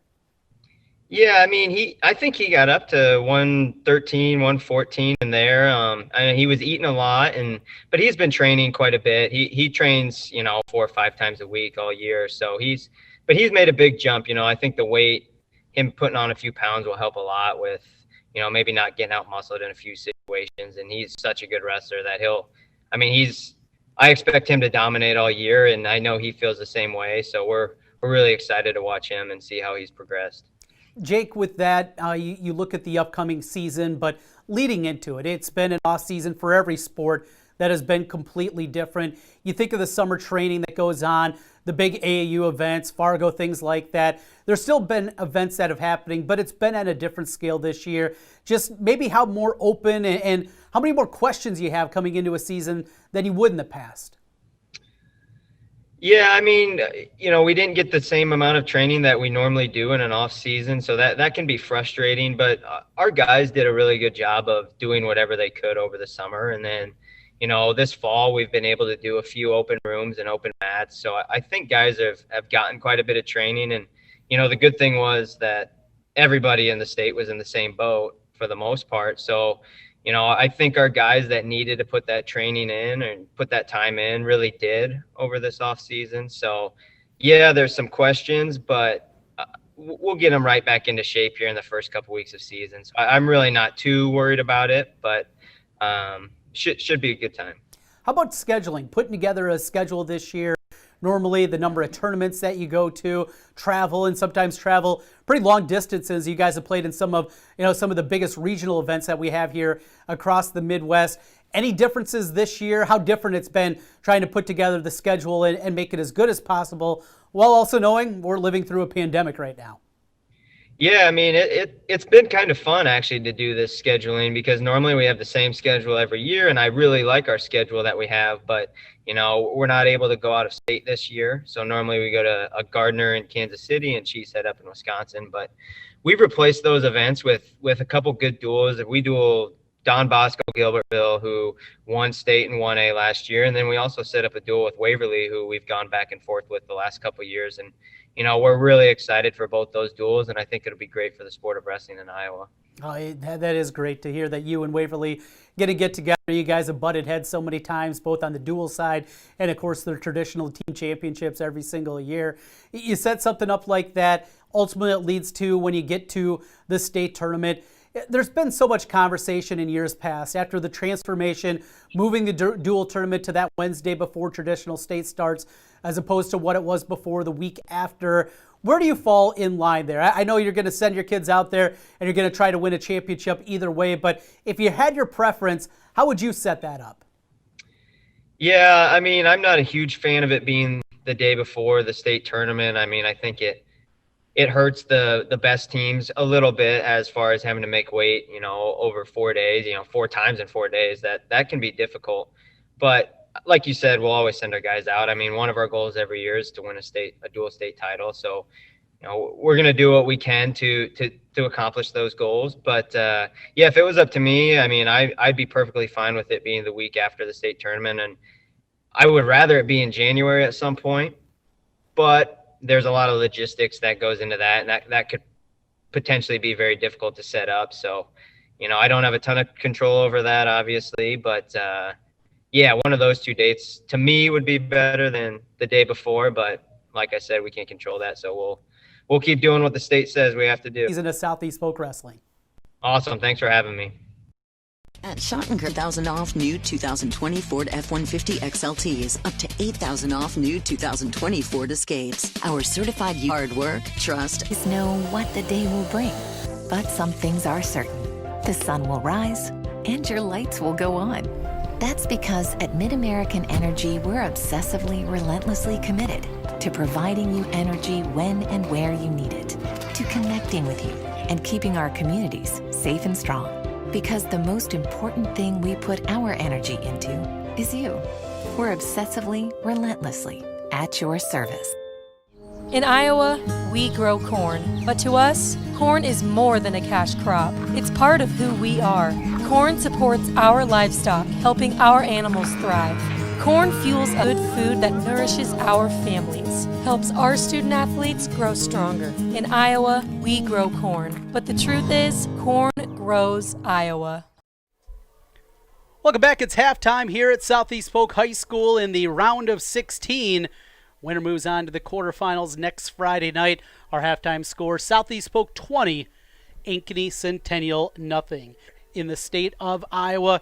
Well, fun first half here as we take a look back at some of the big plays. 30-yard line.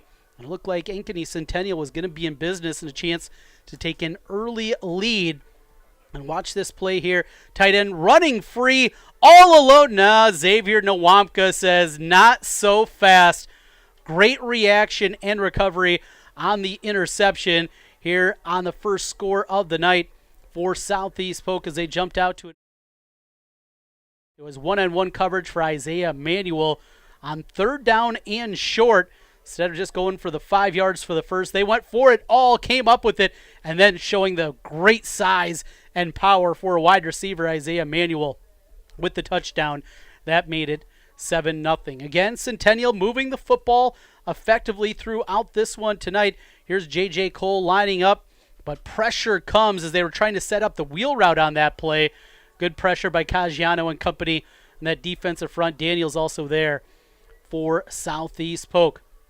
It continued here in the first half. Still a tight game. It was still just 7-0 at this point as they set up another screenplay out, but more speed off the edge. Another third down sack for the Southeast Polk defense. They get the football back, and Jackson Daly off to the races. A big play into the clear and the touchdown.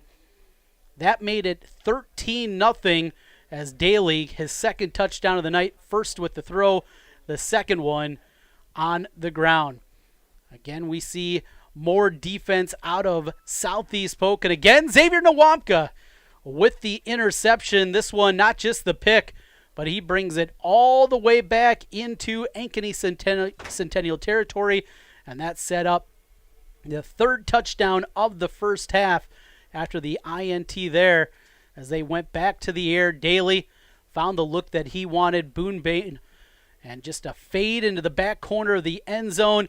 Defense just couldn't get there in time over the outstretched fingers of Hansen, and it was 20-0, and that's where we are right now. Number 1 Southeast Polk 20, Ankeny Centennial nothing as we get ready for the start of the second half. We'll take our final time out here of the Iowa Corn halftime show. Glad to have you here with us. A fun one tonight. Also some scores from around the area. Quickly get you updated there. Valley a 17-0 lead over Urbandale at last check. Dowling Catholic doubling Waterloo West 24-12. It's Waukee leading Indianola 26-14. And number 2 Ankeny tied up at 16 with Cedar Falls. A good one there. You can catch that Ankeny Cedar Falls game and the Indianola Waukee game also tonight here on CISN. Halftime, we'll come back with the start of the second half. You're watching high school football. We're back in a moment. Hi, I'm Chris from Fireplace Superstore.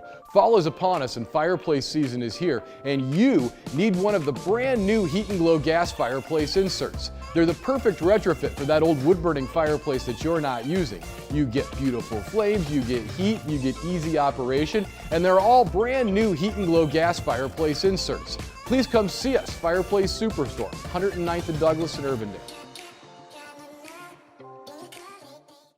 Iowans know that winter means snow, ice, and freezing temps. Severe weather can make the roads downright dangerous. Truck Equipment Incorporated has the toughest work equipment that can stand up to the harshest conditions. Look for Western brand snowplows, quality you can count on. Buy new or utilize our repair services. We'll order new parts for same-day pickup or delivery. And now you can shop from home with our virtual showroom. Go to truckequipment.com today. In Iowa, we grow corn, but to us, corn is more than a cash crop. It's part of who we are.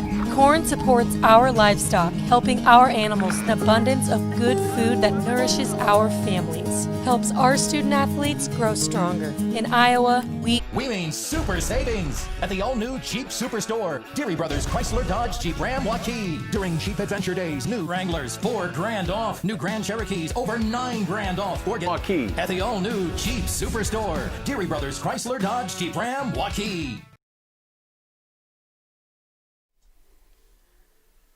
Back with you as we get ready for the start of the second half. 20-0 our halftime score. Southeast Polk leading Ankeny Centennial. Round of 16. Updated throughout the night with our scores here this evening. An update in that Indianola Waukee game. Now 26-21. Waukee's lead been cut to 5. A touchdown on fourth down from Indianola there. Also, Valley has extended their lead over Urbandale. Now 24-0. Dowling Catholic can hold on. How about this in the quarterfinals? Valley Dowling to get to the Unidome, a possibility. That'll be happening next week. Here, 20-0 our score. Southeast Polk going to get the football to start the second half. Story has been certainly the play of Jackson Daly. Long touchdown run, a 74-yarder. Also, 2 touchdown passes in the first half. Xavier Nwampka defensively, he's been great. Again, with 2 interceptions for the Rams. Ankeny Centennial's been moving the football much better than they did in the first game between these two teams, but nothing to show for it on the scoreboard at this point as we get ready to start the second half. Nwampka back deep to receive along with Titus Christensen, as the Jaguars will kick it away on the approach and the end-over-end kickoff to the 10-yard line. There's Christensen on the return to the 20. First hit, breaks a tackle and just slips as he was getting into the open field. Boy, if he would have kept his feet there, he might have been gone. Instead, tripped up at the 30-yard line. They'll make it, in fact, the 29. And that's where Southeast Polk will get things started here in the second half. 20-0, again, our score. Trent Condon with you. Fun one tonight, and some great games happening across Central Iowa and across the state. Looking forward to continued coverage here all the way through the championship games. Next week, the quarterfinals, then on to the Unidome for the Final Four, and then the following week with the championship game. Here's Daly working out of the shotgun. He'll hand it to Nwampka, who starts the game at running back here in the second half. He's able to get the edge for a couple, give him a gain of 2. It'll be 2nd down and 8 for Southeast Polk as Rankin comes out. An extra receiver back into the game for Southeast Polk. That's Cole Falloon. He's lined up in the left slot, 3-receiver look for Southeast Polk. Daly now looks over to the sideline as they work to change the play. Nwampka lined up on the left hip of Jackson Daly, the junior quarterback. Daly takes the snap on the zone read, hands it to Nwampka. Stops on a dime, tries to cut back. Centennial defense, though, ready for that. Owen Gates over on the tackle. He was helped out over there from the Jaguar defense. Also on the tackle, it was Nathan Wilde and Owen Vernon all in on the tackle. It'll be 3rd down from the 34-yard line. 10:45 left in the third quarter as the clock continues to run. Tighter formation, 2 receivers lined up tight on the left side with Emmanuel out to the right. They set up a screen out that way. Now Daly looking deep up the field. Pressure come, able to elude it. Still on his feet. Pump fakes. He's got the first down out to the 44-yard line. What a play there by Jackson Daly. Went with the stanky leg there, got the defender, lost his feet, and gets the edge for the first down. What a play by Jackson Daly. Had one defender coming up from behind, was able to elude him. Then on a one-on-one play, able to do enough to get up the field. First down, they mark him out at the 42-yard line. Tight formation, Caleb Daniels comes back into the game at tight end, as they will throw. RPO incomplete, just through the hands of his intended target, Boone Bain out there. Seen that a couple of different times. There is a penalty flag out on the field at about the 49-yard line. We'll look on that. And it's an ineligible man downfield. Well, something you can see quite often in those RPOs is a guy getting up the field. They didn't say the number there, but offensive lineman for Polk didn't look too happy. That's Caleb Runyon with the call, the center. And Runyon, who's a big dude, but compared to the rest of that offensive line, he looks small in stature. That is not the case, but beside those behemoths along that offensive line, a front that averages 280 pounds. He's the littlest guy at 230, manning the center position. That'll be 1st and 15 after the penalty. They'll go back, looking across the middle, tapped away, incomplete. Good work there from the coverage. Not a whole lot of room out there, and then the deflection from Zach English. English, a sophomore, he's popped off the screen tonight. He's done a nice job for Ankeny Centennial in the middle of that defense. That'll move us to 2nd and 15. Southeast Polk working with the football in the opening drive of the second half. They lead 20-0. 2 receivers right, Tight formation with a couple of tight ends now for Southeast Polk. Nowamka to the edge. Cuts back at the 38-yard line, but he'll be gang tackled there. Ankeny Centennial, after a short gain, maybe got 2 on the play as he was brought down after that short gain. Been a lot of Nowamka here in the opening drive of the second half. Titus Christensen over on the sideline, getting a bit of a breather. They're going to spread things out now for Daly. They'll go 5 wide on 3rd and 12. 3 receivers out left, 2 right, including Xavier Nowamka. He's in the right slot. He's out on that side with Isaiah Manuel. Daly against pressure. He'll be sacked. Brought down by the Centennial defense. They come out of the second half revved up, and the sack for Jackson Wilby. The junior, 6'2", 180 pounds, comes outside, makes the play. Good pressure, and Daly just didn't have the time to step up and make a throw. Now Southeast Polk's going to have to punt it into the breeze. Not a heavy wind out there tonight. 10 to 15 miles an hour. When they will be punting in that direction as Zach Rockwell will come out for Polk. Low snap, bobbled back there. Pressure comes, just about got to him. Didn't get a great punt on it. It'll hit at the 49. We'll take a bit of a Southeast Polk bounce, and they will mark it right around the 45-yard line. So Ankeny Centennial going to get the football here with good field position at the 45. Still have yet to dent the scoreboard against this Rams defense. We've seen them move the football, and we'll see what kind of adjustments Jerry, Ryan Pizzetti, and the rest of the Ankeny Centennial staff has made here. They've got out past the 30 a couple of different times tonight. Well, that's been all that they've been able to do. They'll hand the football to the middle, and nothing there. Caleb Daniels in on the tackle for Southeast Polk. A great play as he rips Cahill down to the ground. Also in for Polk on the tackle, it was Jason Ginniga.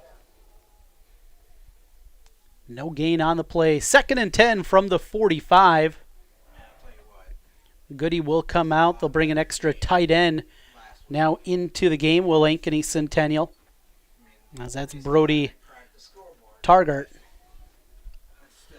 2nd and 10, and look at this tight formation. This is old school Pizzetti football here. Play action out of it. Cole rolls to his right. Cross the middle. It is incomplete. Here comes the flag. Went through the offensive player.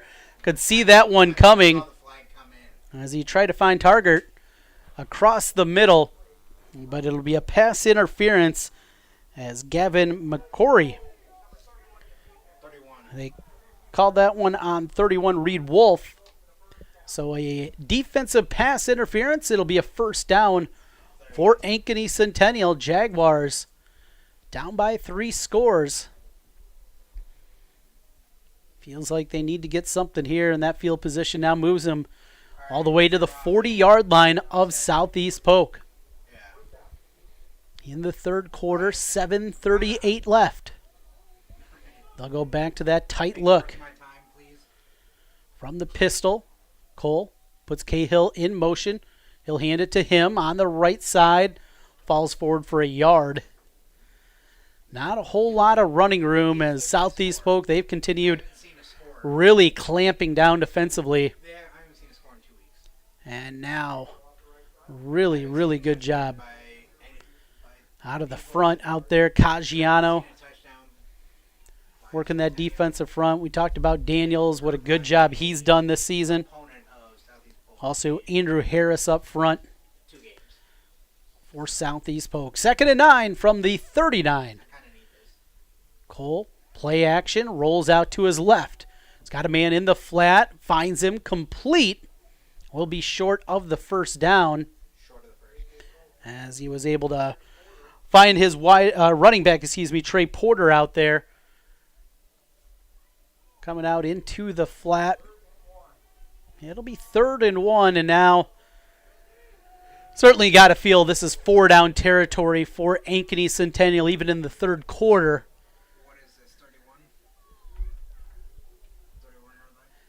As they go from the 31, Cole lines up under center.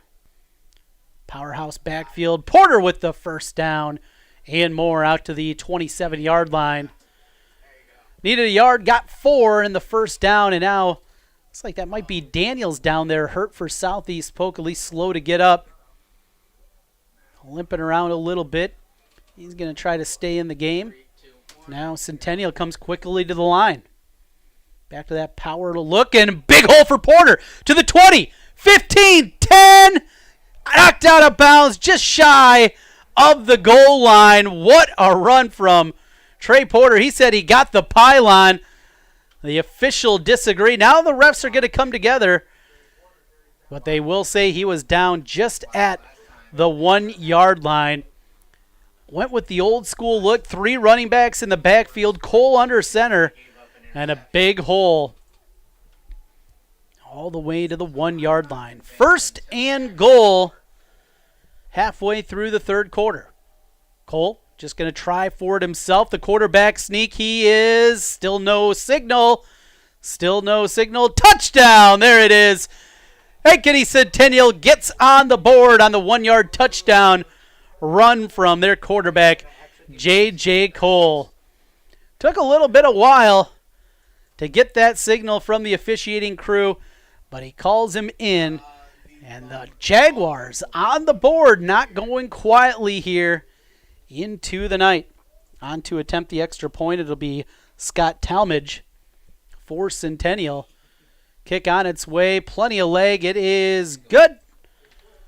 Southeast Polk 20, Ankeny Centennial 7. We got a ball game here. As we come back, high school football continues in a moment on CISN.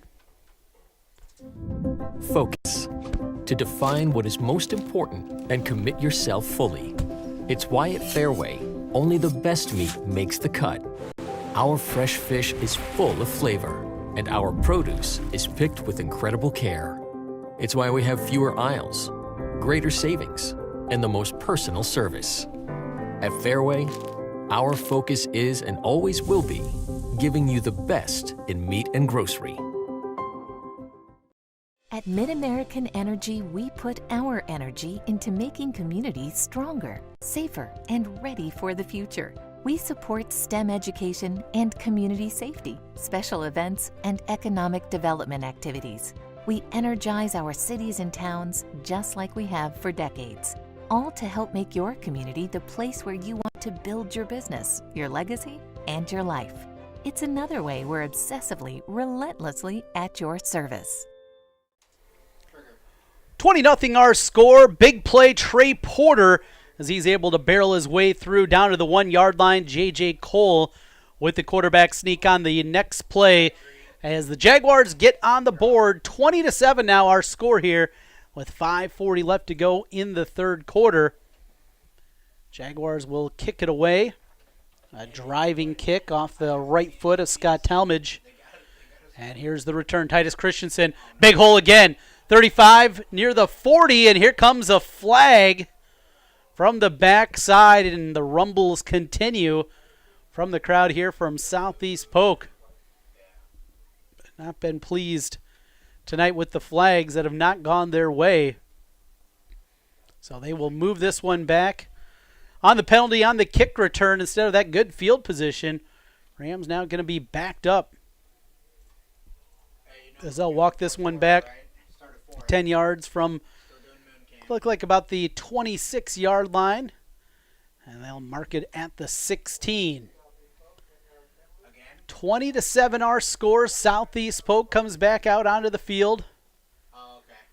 Jackson Daly, he has been the difference maker tonight offensively for Southeast Polk. A 74-yard touchdown run, a 64-yard touchdown pass, and a 5-yard touchdown pass.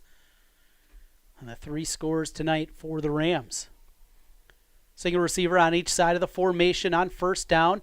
Daly to throw, complete out to his left, and breaking a tackle for a first down as again he found Boone Bain. This has been a night for Boone Bain. came in with 14 catches on the year. He's about halfway to that total already tonight. Emmanuel, he made the first big score. Bain also with a touchdown reception. That's good right there. 1st and 10 from the 26. This time it's Christensen back in the game at running back. Runs through a tackle and another near a first down. He'll just be shy after a gain of 8.5. Hard physical running now from Titus Christensen, and this is what you see a lot of times against Southeast Polk. That huge offensive line, big tight end in Daniels, a powerful running back in Christensen. And as the game progresses, they start to lean on you, get those heavy legs going, and try to pound you back the other way. 2nd and 1. From the 37. They'll hand it to Christensen on the counter. Breaks a tackle into the open field. Off to the races. 30, 20, 10. Touchdown, Polk. Titus Christensen goes 64 yards. Another big play. And the Rams with the answer. What a drive there from Southeast Polk and our Deary drive of the game. Deary Brothers in Waukee, our drive of the game right after Ankeny Centennial gets back into the game. What a response, and it was power running out of Titus Christensen. That's the response you need, and that's why they're number 1 in Class 4A.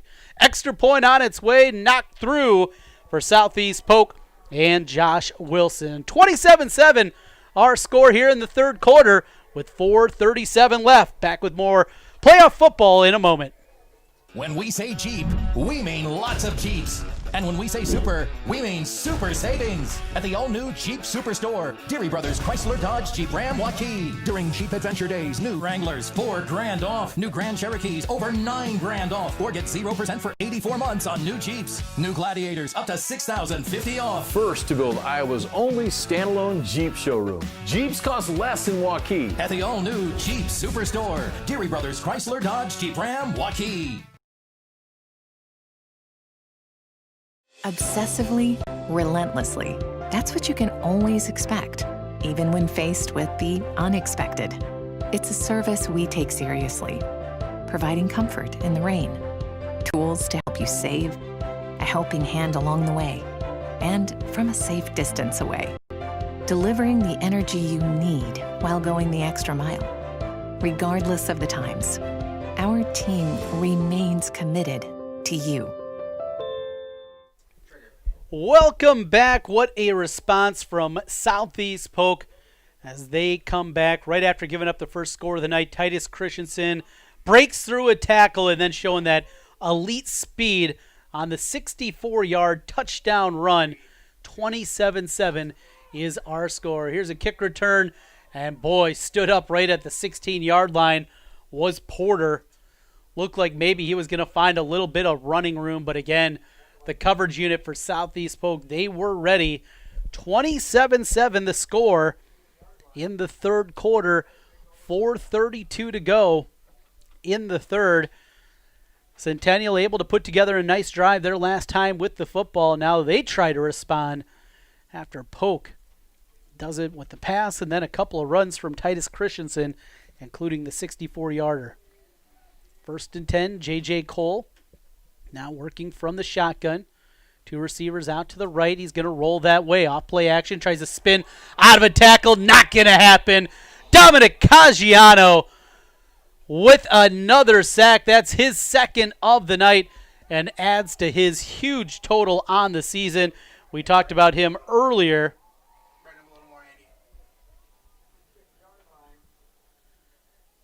And his second sack of the night. Nice play there from Dominic Caggiano. He's up now into double digits for sacks on the season with 10.5. And a huge loss on the play, loss of 10. It's 2nd and 20. Backed up now to the 5-yard line. They'll go back to the running game and nothing there. Maybe a yard for Porter. And this is something that Ankeny Centennial certainly cannot afford, playing back behind the chains. 3rd and a mile. Call it 3rd and 19 from the 7. 26-yard line, the line to gain for Ankeny Centennial. 27-7 is our score in the 3rd quarter. Approaching the 3-minute mark of the 3rd. Cole, single receiver, out to his left, one right and one in the slot. One-on-one, throws it out there, tried to find Cahill, but not close to him. Coverage out there for Southeast Polk. That was Jace Ageniga. And it'll be the punt team now going to have to come out for the Jags and Trey Hansen. Hansen's done a nice job tonight kicking the football for Ankeny Centennial. He came in to play this evening. Just 8 punts for 33 yards per attempt. But he's looked good. He's got the slight breeze at his back. He'll line drive one back to the 45-yard line. There's Xavier Nwamka on the return. Out to the left, cuts back at the 40. Tackled from behind at the 33-yard line. Xavier Nwamka, he is dynamic with the ball in his hands. 2 interceptions tonight. He's run the football a couple of times. There on the punt return. Return of 12 on the play. And now Southeast Polk looking to pour it on as they lead 27-7, 2:51 left.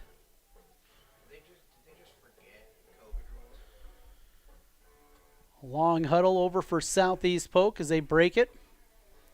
Daly comes out. Christensen back at running back after that 64-yard touchdown run last time the Rams had the football.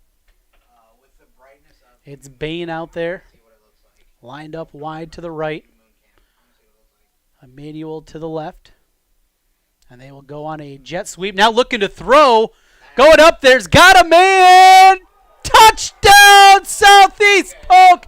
Oh, what a play.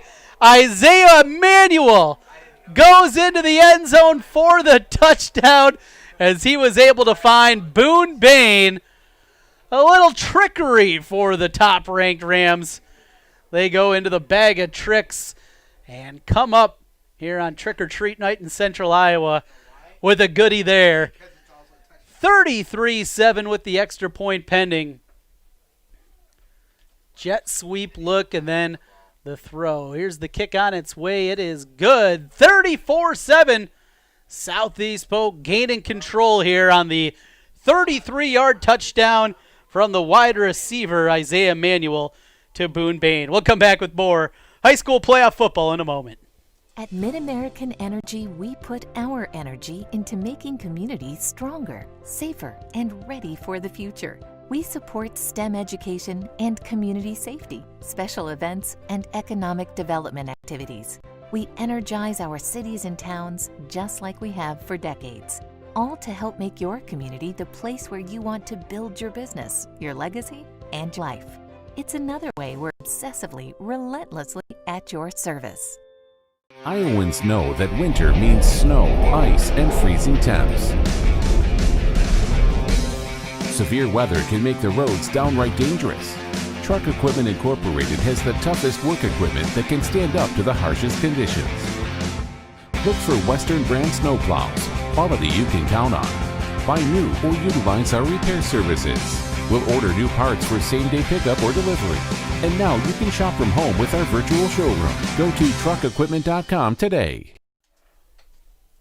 Boone Bain, after the touchdown reception, getting a breather on the sideline. Centennial with the kick return, and one that had turned into a bit of a laugher here. 34-7 our score. Ankeny Centennial had came out and scored the first touchdown of the second half. It was 20-7, but Southeast Polk has responded. Titus Christensen, a 64-yard touchdown run, followed by, after getting the football back on a nice punt return from Nwamka, the wide receiver pass off a jet sweep as Emmanuel threw it to Boone Bain. Bain's second touchdown grab of the night. 34-7 with 2:38 left.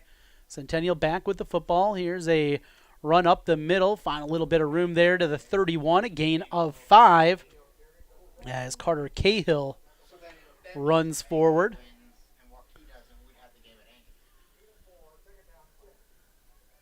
Clock runs 2:20 as J.J. Cole talks things over with his offense. In the huddle, Cole, 6'6" sophomore, throwing the football well at times tonight. Tight end moves over to the other side of the formation. Out of the pistol, they'll hand it off. Here's Porter, another nice hole out there. Breaks a tackle to the 50, 40. One man to beat, tries to jump over him, upended at the 28-yard line. Oh, what a play there. 39 yards. Trey Porter with a beautiful run, but a penalty flag on the play. And a spot where a lot of times you're going to see a hold. We're going to check on that. It is a hold against Ankeny Centennial.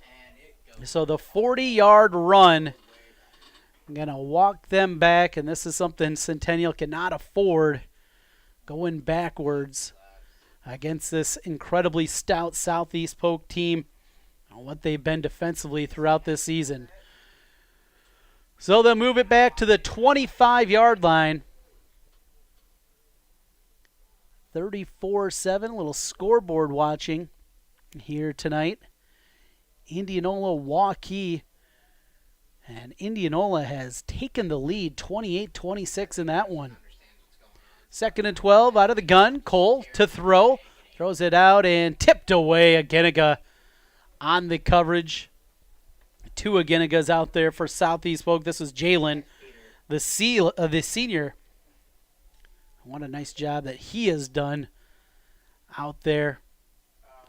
That'll make it 3rd and 12. As they mark the ball at the 25-yard line. Need to get to the 37 for the first down. Swinging out to the left side at the wide receiver position is Peyton Goody. Cole's going to look that way. Pump fake. Hitch and go. Throws it up. No, womp over the sideline. Incomplete. Don't think he was going to have enough room to get his feet in bounds anyway to grab that one. But it's tapped away, and it'll be 4th down. And Centennial's going to have to punt it. Now, this is the pressure that Southeast Polk continues throughout this one. Mentioned throughout the first half, Ankeny Centennial was hanging around, playing well. Late in the first half, though, Polk exploded for a couple of touchdowns. Centennial gets their first score of the night, and then 2 more from Southeast Polk. Another beautiful punt, driving Nwapka back all the way down to the 15, still bouncing back there to the 11-yard line. Boy, what a beautiful punt, as that was 72 yards on the punt. And the big night continues for the punter. Trey Hansen also plays cornerback for Ankeny Centennial. He has been a bright spot tonight for the Jaguars here this evening. As we play in the third quarter, minute 15 to go. Southeast Polk 34, Ankeny Centennial 7.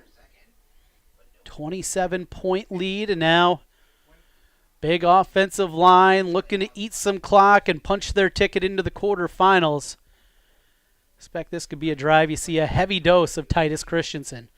Rankin comes across the formation as they'll hand it to Christensen. Looking to the middle, and he's able to fight forward out to the 16-yard line. A nice solid run on first down of 4. It'll be 2nd down and 6.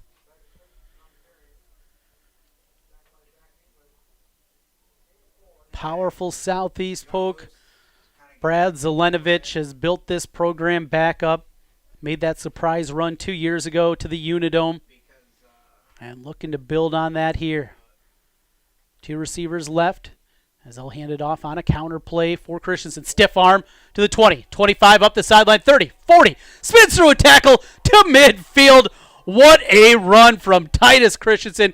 Here comes a flag late on the play. That'll be a dead ball penalty.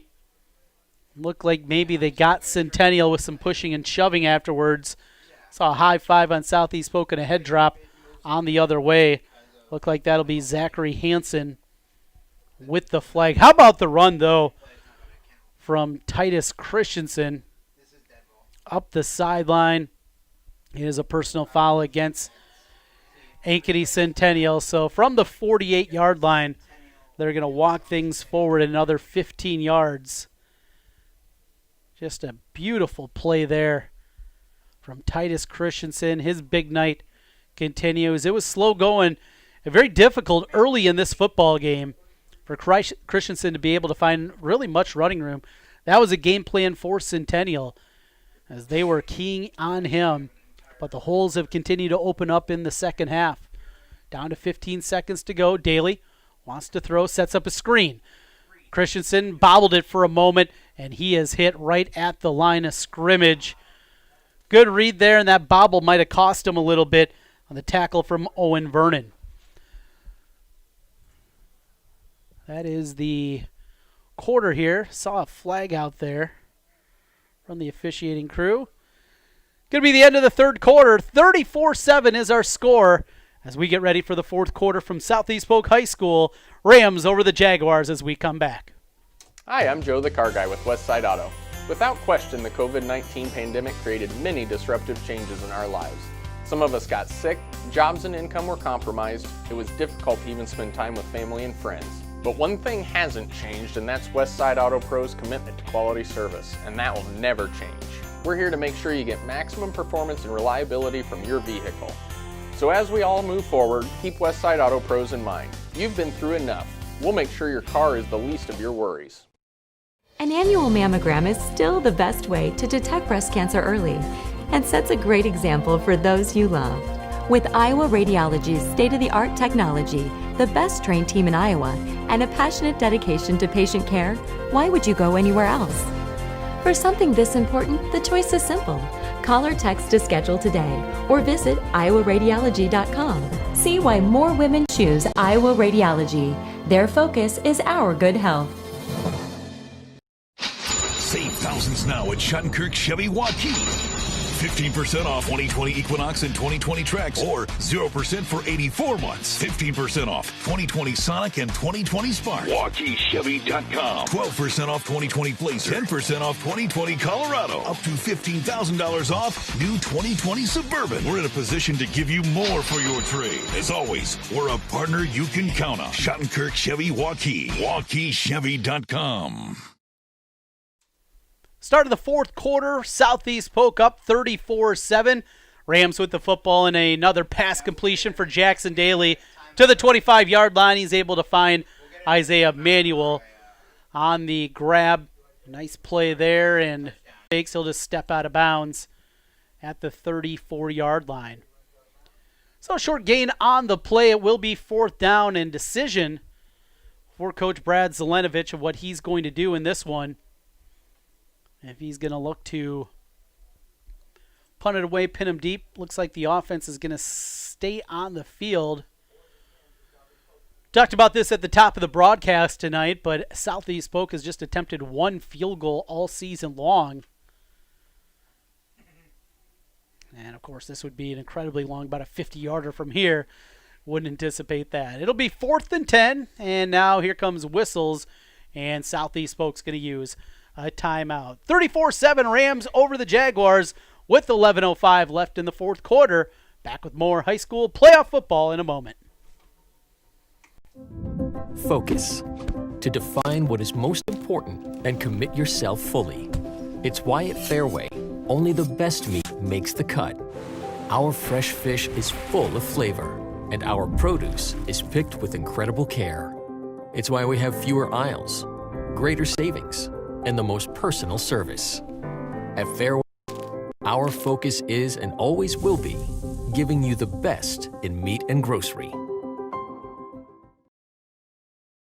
At Schottenkirk Ford Indianola, an all-time sales record in September means you'll save thousands as we try to break the record again. Get up to $14,000 off new 2020 Ford F-150 XLTs, up to $8,000 off new 2020 Ford Escapes. Our certified used vehicles come with a 12-month, 12,000-mile bumper-to-bumper warranty. Why Schottenkirk Ford? Our core values: hard work, trust, honesty, and integrity. Hurry in. Schottenkirk Ford Indianola, SchottenkirkFord.com.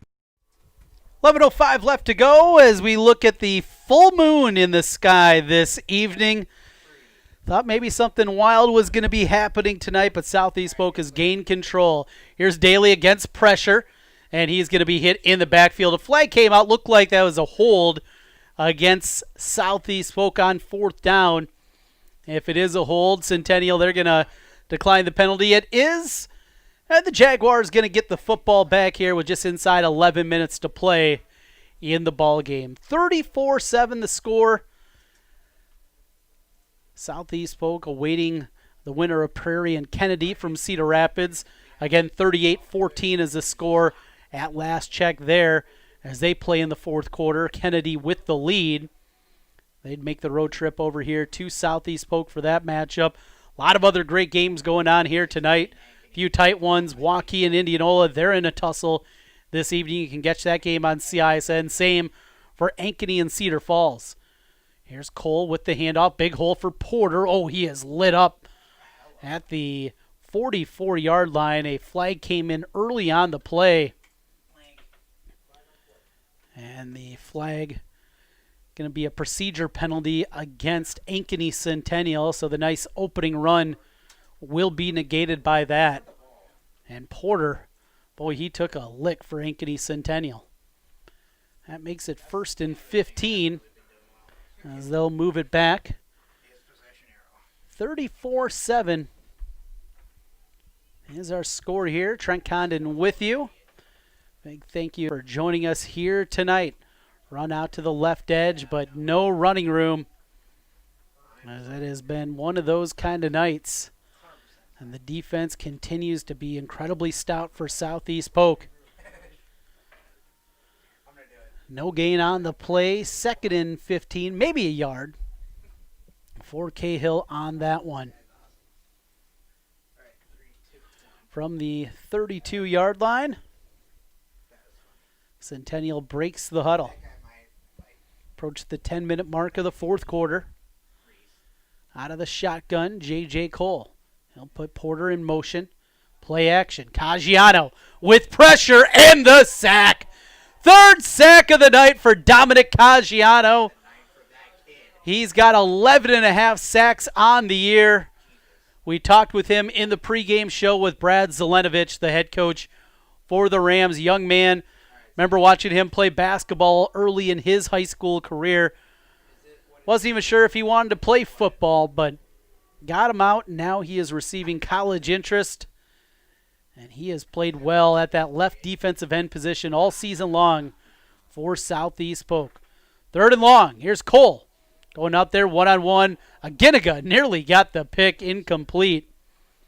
And it'll be 4th down for Ankeny Centennial. 4th down. Punt unit comes out. And it looks like we're going to get a new punter now into the game for Centennial. As Tyler Johnson going to be out there. It appears for Centennial's jersey kind of bunched up out there. Yeah, it does look like it'll be Johnson. Seeing a really nice night to this point for Trey Hansen punting the football for Ankeny Centennial. It'll be back deep, Aginiga and Nwampka. This one hits at the 41-yard line and bounces out of bounds. Pretty good punt there from Johnson. And Southeast Polk going to get the football back as they will mark that one at the 35. 1st and 10, 9 minutes and 8 seconds to go. As we play in the 4th, Centennial defense out there on the field. Caleb Daniels, he's going to get a little breather over there. Big tight end. Also plays defense And Daly in the offense out again, leading by 27, 34-7. Out of the shotgun. And the snap. Here's Christensen on the run. To the right, falls forward to the 38-yard line. A gain of 3. A little power football, and now just time to eat some clock here. Get ready for next week if you're Southeast Polk. And now just one win away from getting to the Unidome, back for the second time in 3 years, as it'll be, looks like Cedar Rapids Kennedy next week for Southeast Polk. 2 receivers lined out to the right, 1 left. That's the tight end Rankin. Lined up inside of with Proctor. They'll go with a wide receiver screen, complete to Bain. Here comes a flag in again. It has been a flag-filled night on both sides here this evening, as a flag comes in with 8:19 left in the fourth quarter. Bain, he's had one heck of a night catching the football. And the hold will move it back from the 40, where that flag is, back to the 30-yard line on the 10-yard penalty. So instead of 3rd and short, it'll be 2nd and long here, 2nd and 15. And going to change the play call for the offensive staff for Southeast Polk as the clock runs, approaching the 8-minute mark of the ball game. Emmanuel, he's lined up left. And Bain to the right. Christensen in the backfield with Daly, the quarterback. He slaps his hands together and gets the snap. Hands to Christensen, but hit right away by Ankeny Centennial. Good play there from the linebacker, Jack Wells, with a nice tackle and a good read from Wells. Loss on the play. That'll make it 3rd down and 16 for Southeast Polk, as we clock down to 7:25 left in the fourth quarter. Polk 34, Ankeny Centennial 7. 3 receivers lined up left for Jackson Daly. He's looking at the play clock, trying to eat as much time as possible. And now he's going to hand it off to Christensen out to the right side. He's able to get to the 37-yard line. Nice gain there. Not going to be enough, though, for the first down. And here comes the punting unit now for Southeast Polk with Zach Rockwell. He will do the duties once again. 6'2", 225, number 48, Rockwell. Coach Zelenovich sung his praises. They were looking for somebody on the squad. Don't have your prototypical punter, but he's done good work out there this season, averaging 34 yards per attempt. Bit high on the snap. Rockwell able to get it away as he knuckles one out. Ball comes loose right into the hands of Agitiga. Agitiga to the 10. The 5 tripped up at the 2. Johnson with a touchdown saving tackle there. The ball squirted free. And boy, Jalen Agitiga, he was thinking about a touchdown on special teams. Not able to get to the end zone as he is tripped up at the 5. You know, Sunday Night Football, we saw the great play by DK Metcalf. Not quite the same here. There's also a flag. They're going to say he was down at the 31, it looks like there. Is where they're going to mark it down. No advancement on the punt. On the return there after the fumble. So Southeast Polk will get the football now from the 31-yard line. That was fun.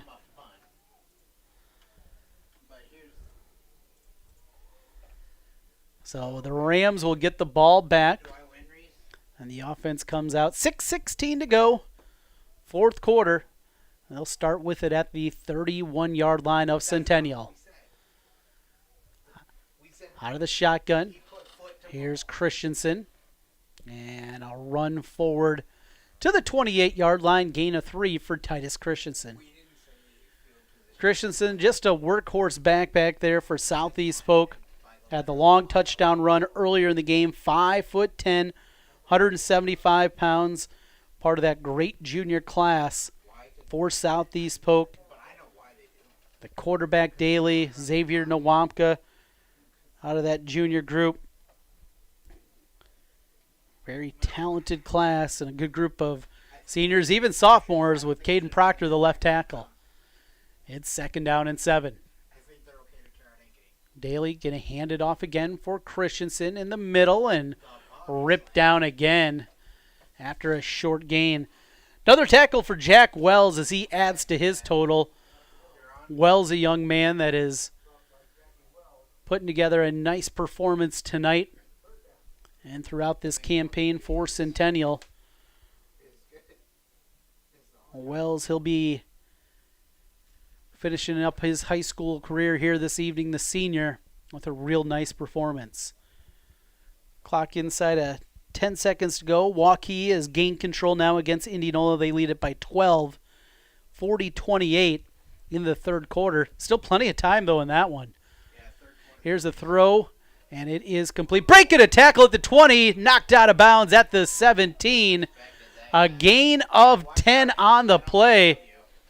And just another weapon out there for Southeast Polk. This time it's Cole Falloon. Another junior, big target, 6'2". And Falloon showing a little physicality out there at wide receiver. Fresh set of downs for Southeast Polk with 4:42 left. Daly from the shotgun. They work on the left hash. 2 receivers lined up to the right. And a play action. They will throw it. That one is complete again. Cut back at the 5-yard line. Brought down there on the completion from Daly to Alex LeClaire.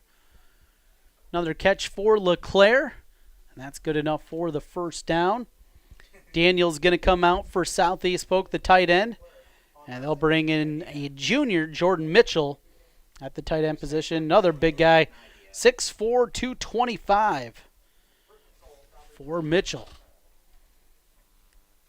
2 receivers line left as the play clock goes down to 10.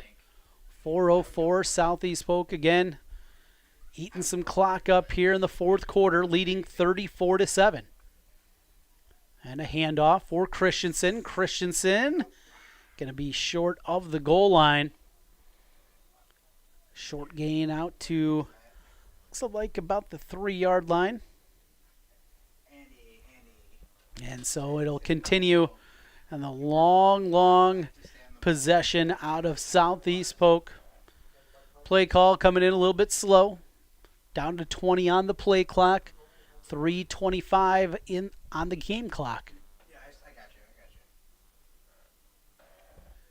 Daly just looking out there. 2 receivers to his left. Christensen in the backfield with him. In the pistol lined up directly behind his quarterback. Christensen with the run. He'll be short again, as this will bring us down inside of 3 minutes left. Very slow, methodical drive. Christensen, he's got a smile on his face.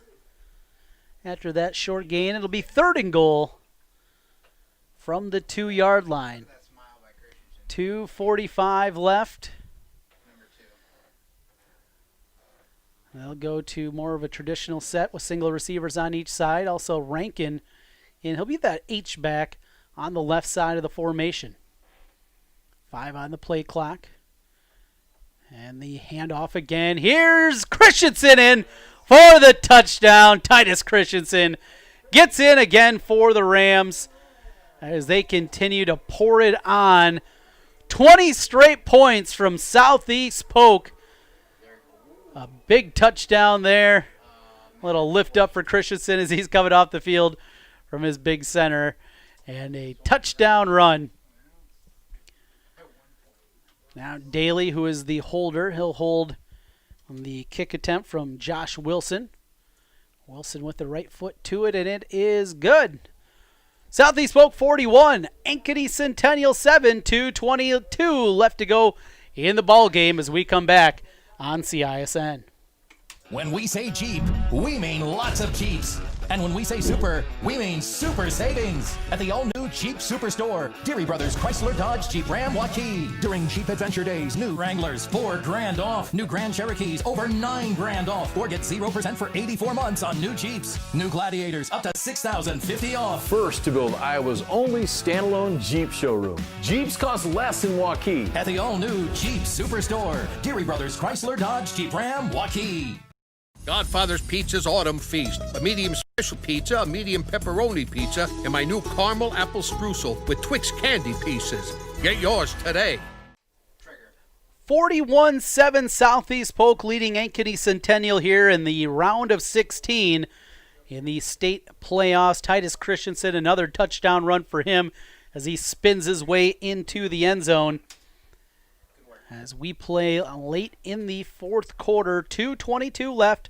Southeast Polk 41, Ankeny Centennial 7. What a play by Titus Christensen. Another good drive by this team. I mentioned that big offensive line. They love to play late in these games and really start to wear down the defense, and we've seen that play out here tonight after 20 straight points from Polk. Trying to cut back, but covered up by the coverage unit. Little extracurriculars afterwards. Ankeny Centennial special teamer, trying to help out his teammate there. Austin Jones. He'll be hit with the penalty. Another flag comes in. This time maybe from Southeast Polk, and officiating crew. It's been a flag happy night out there for the men in stripes. So an extra flag comes in there, more than likely offsetting. At least that's normally what you see in these situations. Talked about some of the games happening tonight. How about this one? Final. West Des Moines Valley 41, Urbandale nothing. Tigers played that incredibly difficult schedule. Preseason number 1 offensive line. Took a long time for them to get going. But they're playing good football. They go on the road again for the second straight week and a dominating performance. They possibly will get a rematch of the game we saw back in week 2 against Dowling Catholic. As the Maroons at last check, they had a 24-12 lead in their matchup. 31-12 now the score of that one in the second half.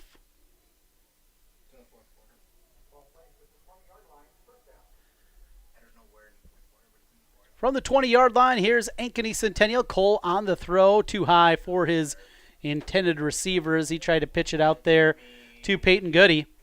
Incomplete, 2nd and 10.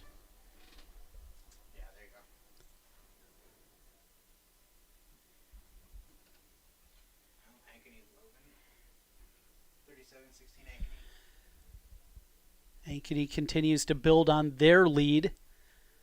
As that one you can also catch on CISN on YouTube. Just search for that ball game. That'll pop up along with the Waukee Indianola game this evening. Here's a run for Porter, able to power forward for a short gain. Porter, he's certainly shown some glimpses here tonight, being a big part of the running game for Centennial. He'll be back next season for his senior campaign. Nice building block. So the clock continues to run. 100 seconds to go here in the ball game. 3rd and 7. As the Jaguars work with the football. Out of the pistol, Cole going to hand it off to Porter. Porter to the edge, cuts back to the 27-yard line. That's where he's brought down. He'll be short of the line to gain. And let's see. They're going to go for it. They're going to punt it away. Looks like here comes the punt team for Ankeny Centennial. So going to let this one bleed down. Final in Class 3A. Pella goes down to Grinnell. 6-0 is the final in that matchup. Also in Class 3A, Cedar Rapids Xavier with a win 17-14 over Waller. Beautiful punt from Johnson. They're just going to let that one bounce to the 23-yard line. So a booming punt there. And down to the final 37 seconds here of the game tonight. Probably just going to be a knee, and that will be it. As Southeast Polk will move on to the state quarterfinals with one final knee. Next week, Cedar Rapids Kennedy, the presumed opponent in that one. 37-16, again, that score with Ankeny leading Cedar Falls.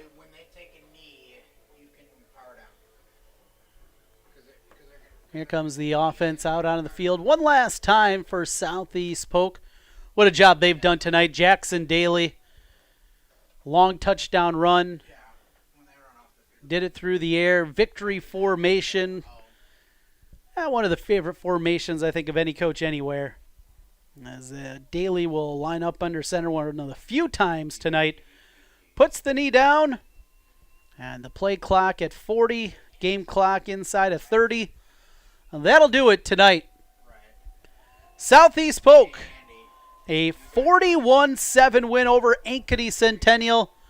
Jaguars played well at moments tonight, but Southeast Polk showed why they are number one. Did it a number of different ways here this evening.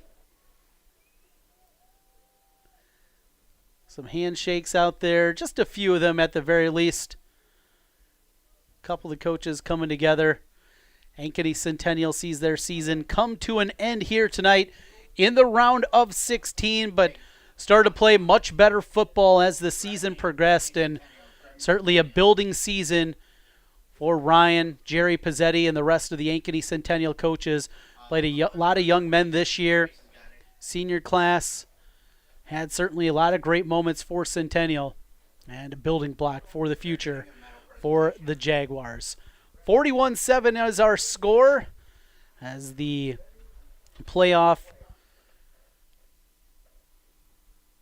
awards will be handed out here to Ankeny Centennial as they advance to their round of 16. So another trip officially to the playoffs, though everybody qualified this year. The award's not given until teams reach the round of 16, and that's what we see. We'll come back, put a wrap on things on the other side. 41-7 our score. Southeast Polk with the win over Centennial. In Iowa, we grow corn. But to us, corn is more than a cash crop. It's part of who we are. Corn supports our livestock, helping our animals thrive. Corn fuels us. Ethanol powers our state as we push towards a clean, burning future. Corn nourishes us. It gives us an abundance of good food that nourishes our families, helps our student athletes grow stronger. In Iowa, we grow corn. But the truth is, corn grows Iowa.